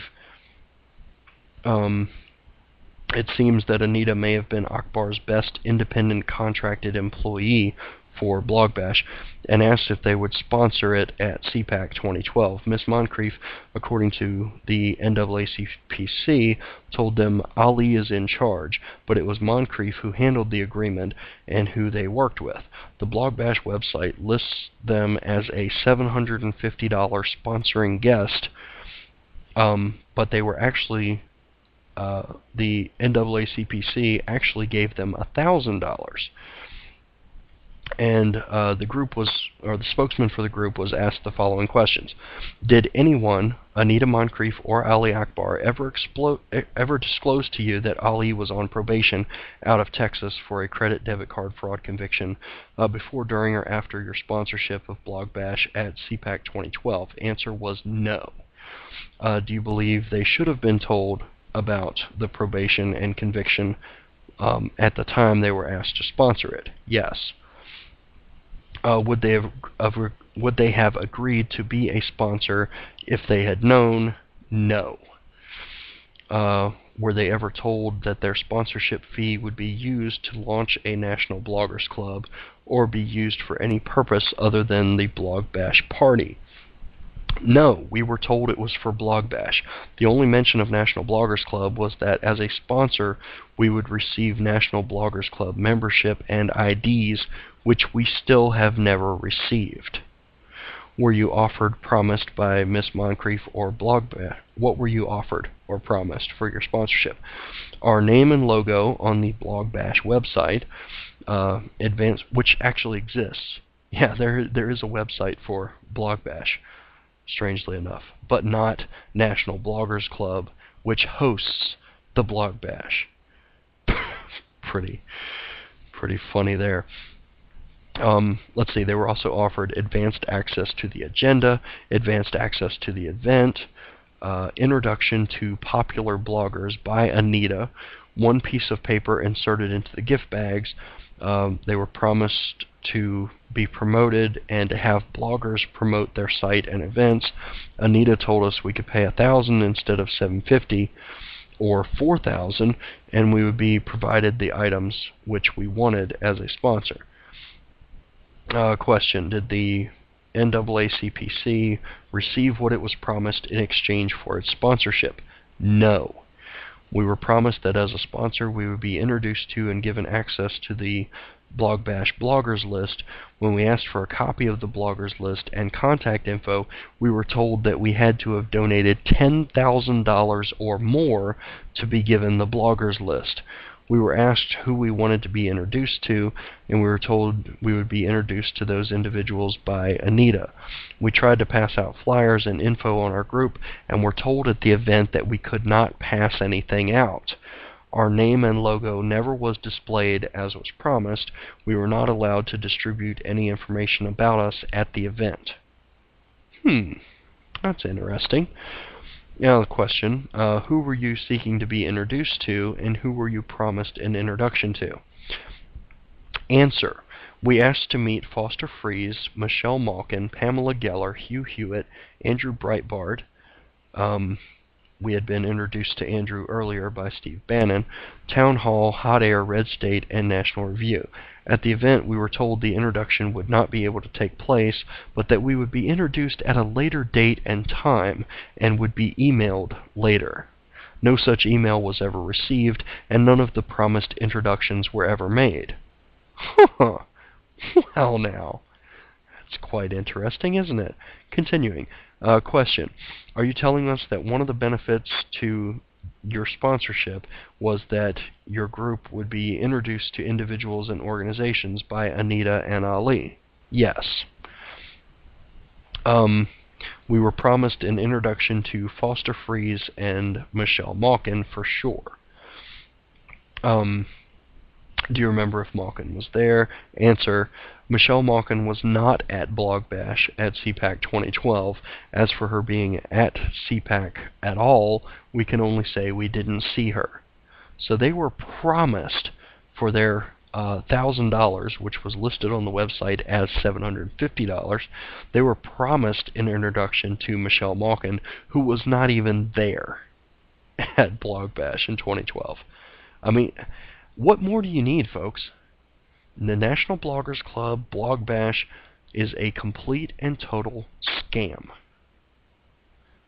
As damn near everything else that Ali Akbar has ever been involved in.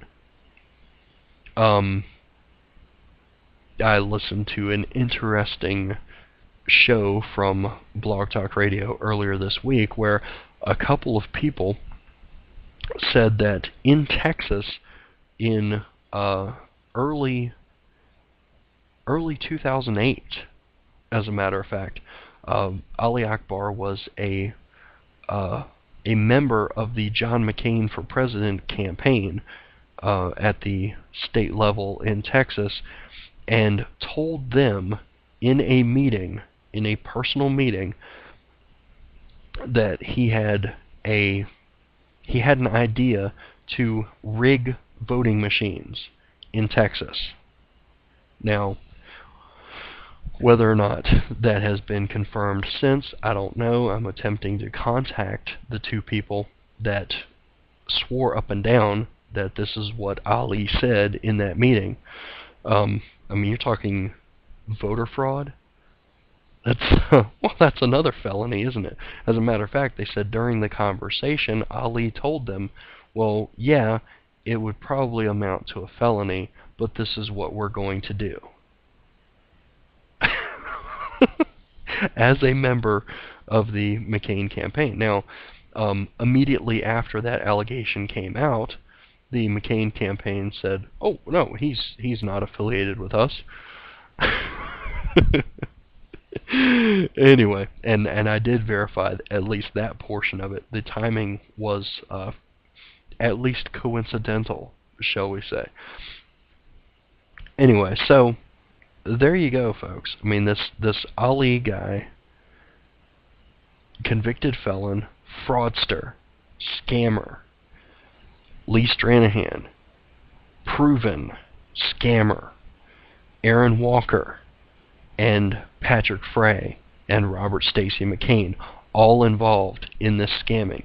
Michelle Malkin, whether she's aware of the scam or not, has condoned it and solicited donations for every last one of these scams. Again, knowingly or not, the fact remains, all of this information is out there. The Trenches has reported on it. Liberal Grouch has reported on it. The Patriot Ombudsman, Larry Sinclair, has reported on it. Paul Lemon has reported on it. The Impolite Canadian has reported on it. Jerry Wilson has reported on it. This is bipartisan, folks. Liberals and conservatives have both reported on these scams and tried to call attention to them. And what is the response? Over and over again. You get blocked on Twitter. You get called all sorts of names, dragged through the mud, whisper campaigns launched against you for bringing this stuff up. Why? Why are there not answers given by these people? I mean, hey, if this is all defamation, if this is all libel and slander, and we're just trying to ruin their reputations and blah, blah, blah, blah, blah, then why don't they just come out and say, here, conclusive proof, this is not a scam, this is where the money came from, this is what we spent it on. That's all we need. I mean, really, just that. Just a list or a dollar amount of how much money was raised in all of these scams and where that money went to, if it was refunded to people who asked for refunds. Why is the National Bloggers Club still not registered as a 501c anything?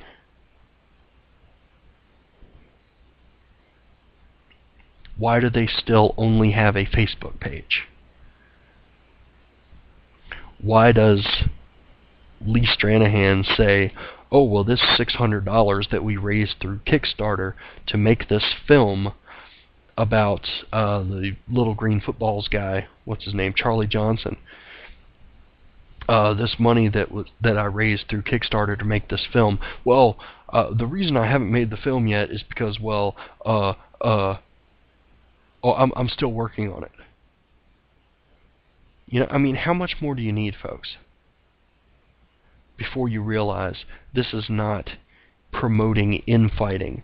This is not picking on people. This is not serving some kind of an agenda. What agenda would I have to spend 3 hours on my little radio show here going over all of this, pointing all of this out to you? What agenda could I possibly have? I don't make any money off of this radio show. I do this in my spare time, of which I have very little. You know, I have a day job during the week. I work 60 hours a week, and I have a family. But yet, I'm spending 3 hours here on a Saturday night bringing all this stuff to your attention. Spent countless hours doing research on this stuff, writing at the trenches, writing at my own blog, pointing this stuff out, calling these people out, and asking questions. What's my ulterior motive? Am I doing it to harm conservatism? Complete and utter nonsense. Look at my record. Look at what I've done over the last 15 years promoting founding principles, promoting being active in all kinds of different venues, from tax reform to regulatory reform to school choice to running for Congress. I have a clear record of 15 years publicly, and longer than that, you know, helping out my dad when I was a teenager.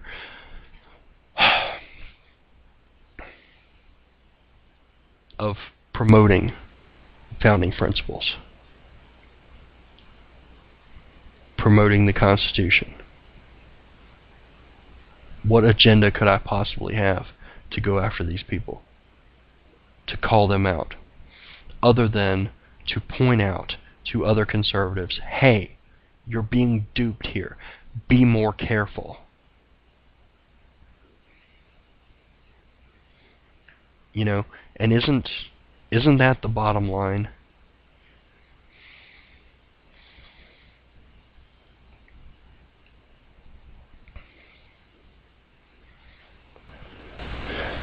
I mean, when you make an argument and your opponent simply twists what you actually said in order to further their agenda, which is what happens with these people all the time. Again, you know, you call out Aaron Walker's bogus lawsuit and celebrate the fact that it was smacked down rightly by judges, and, whoa, well, you're supporting Brett Kimberlin. What? Well, because he happens to be the guy that you filed your frivolous lawsuit against, and he happens to be a leftist. So I'm promoting him by pointing out your stupidity and your scam. What kind of sense does that make? It doesn't. It's not an argument. Why do people do this? Why do people on our side employ this tactic and then chide the left all week long for engaging in it? Why, when the actual truth of the matter is so ridiculously easy to find?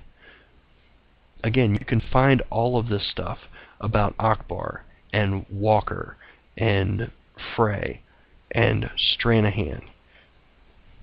You can find all of this stuff easily. Well, it's the same reason that the liberal media will selectively edit a 911 call and make it appear as if a Florida man about to be on trial for his life is an overt racist. It's the same reason that Mitt Romney's comparison between private sector innovation and bloated bureaucratic redundancy and inefficiency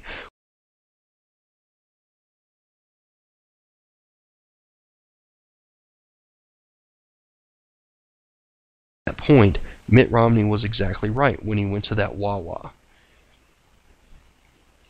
He was making a larger point, but it was reduced to, oh, this guy doesn't understand touchscreens. You know, what's the reason that they do that? To put it bluntly, they count on you, the casual observer, to be so non-committal and so disaffected that you won't bother to check their work. They expect you to take them at face value and to believe every word that their mouths or keyboards emit as gospel. Because, well, they're an established voice, after all. They're popular in the conservative blogosphere. They're popular in conservative circles. They sit on social media panels as experts. Yeah, all of that is true. And Paul Krugman once won a Nobel Prize in economics for defending free market capitalism. So what? He's still the guy that will go on TV and say, you know what we need? A war against the aliens. That'll stimulate the economy. Really? You know, the Macarena was once popular. How many albums did Ricky Martin sell? For God's sakes. Just because it's popular doesn't mean it's right. When you simply believe what you're told and move on without verifying it, you place yourself in a vulnerable position where the next time this trusted source feeds you a dubious claim, you're inclined to believe that too. And it sets up a pattern of willful ignorance on your part, which is a very weak position to be in. Worse yet are those who repeat this unverified information to others, like the people that I was arguing with on Facebook last week. They just got the barest essential details of these stories from the trusted sources and ran with it. I mean, I was accused of defending Brett Kimberlin. I was accused of helping the left. And I guess that was a little Freudian slip there. Yeah, I was confused with, or they were confused, how about that, by accusing me of all these different things. When these two people that I was arguing with know me and have known me for years. They know what I stand for. They know what I've always stood for. But yet these people take this unverified information, repeat it to others. And it doesn't matter if your audience is the size of ABC's or just your follower base on Twitter or Facebook. You have, when you do this, when you repeat this unverified information to others, you have, knowingly or not, helped the false narrative gain a foothold. Let me remind you then just how dangerous misinformation can be. Wars, folks, freaking wars have been won and lost due to misinformation being spread, knowingly or not. Need evidence of that? Google double agents. My point then is this. It's been the point of the entire show here. Verify the information that you happen to stumble across, no matter how trusted the source. Admit it or not, every one of these folks is human, just like you, and as such, they are fallible. Let me break it down into terms that a conservative will understand.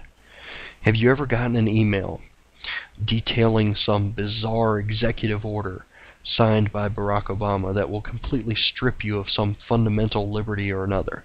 And then you look it up on Snopes or some other source, and you find out that it's utter bunk. And you get a little bit pissed off at the guy that forwarded it to you without fact-checking, don't you? And rightly so. All I'm saying is, if you have an ounce of respect for those that you share information with, and frankly, if you have an ounce of respect for yourself, don't be that guy. Do your fact-checking. Do your research. Don't simply accept something because Michelle Malkin says so. Don't simply accept something because Lee Stranahan says so. Don't simply accept something, accept a narrative because Ali Akbar or Patarico or Aaron Walker says so. Hell, don't simply accept information because I say so. Look it up. Do your research. And when you do your research on all of the stuff that I've been talking about tonight, you'll find out that everything that I have told you in this 3 hours was the truth. Why then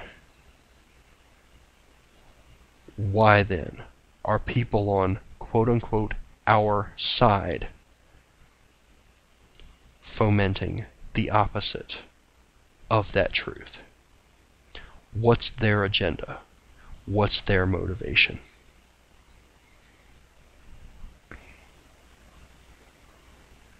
Well, that's up for you. That's up to you to decide. It's about all the time I have left here on the show, but I do have a special clip to play as the outro to the show tonight.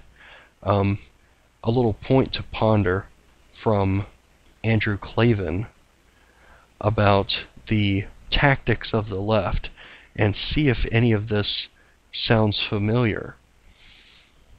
Just whenever Andrew Klavan says the left in this piece, or makes some kind of an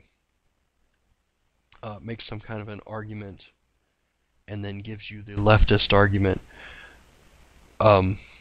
insert the name of one of the people that I've talked about tonight. Karl Rove, Aaron Walker, Patrick Frey. Because it turns out that the main tactic of the left that Andrew Klavan is talking about here, just coincidentally happens to be the tactic that these people use.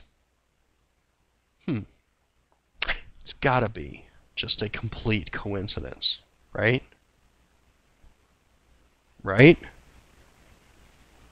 Guys? Hello? Good night.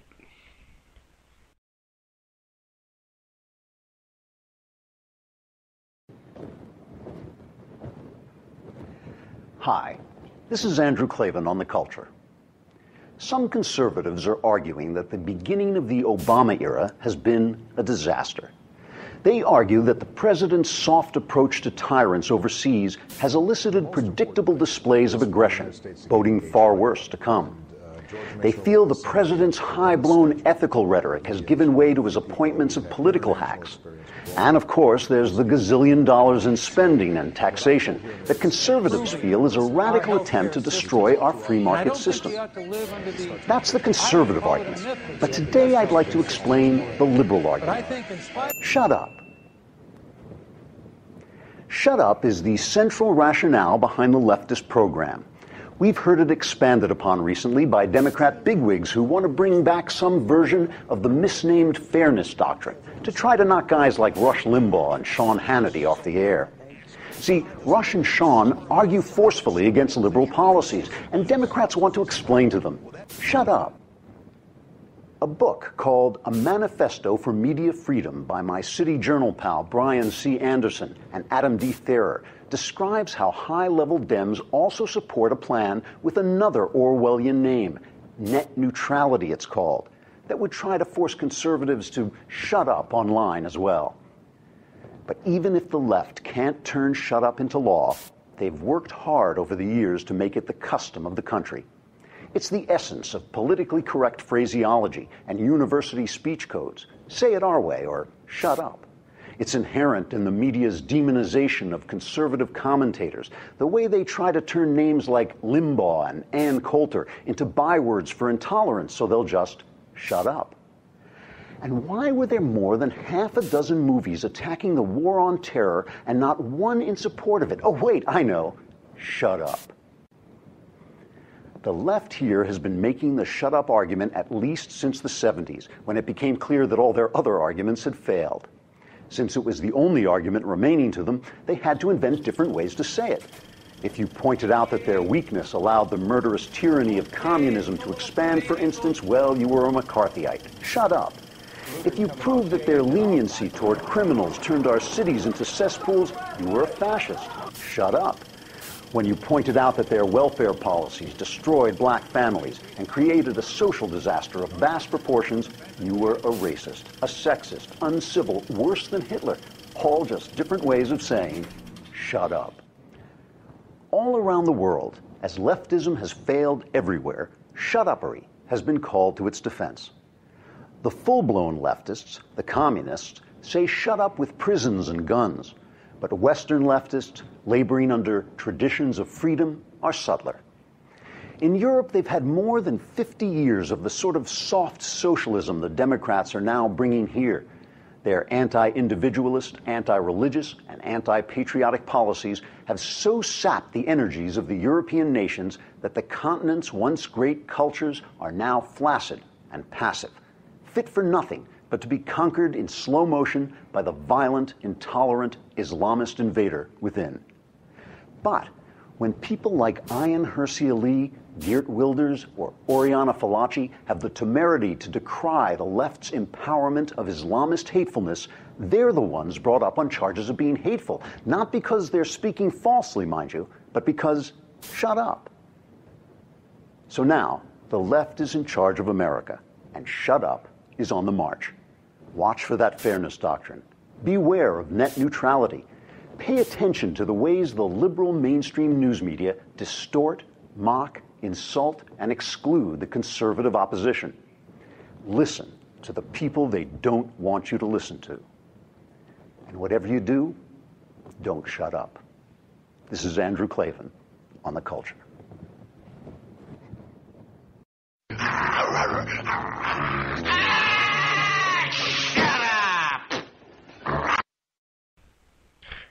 Keep barking, folks.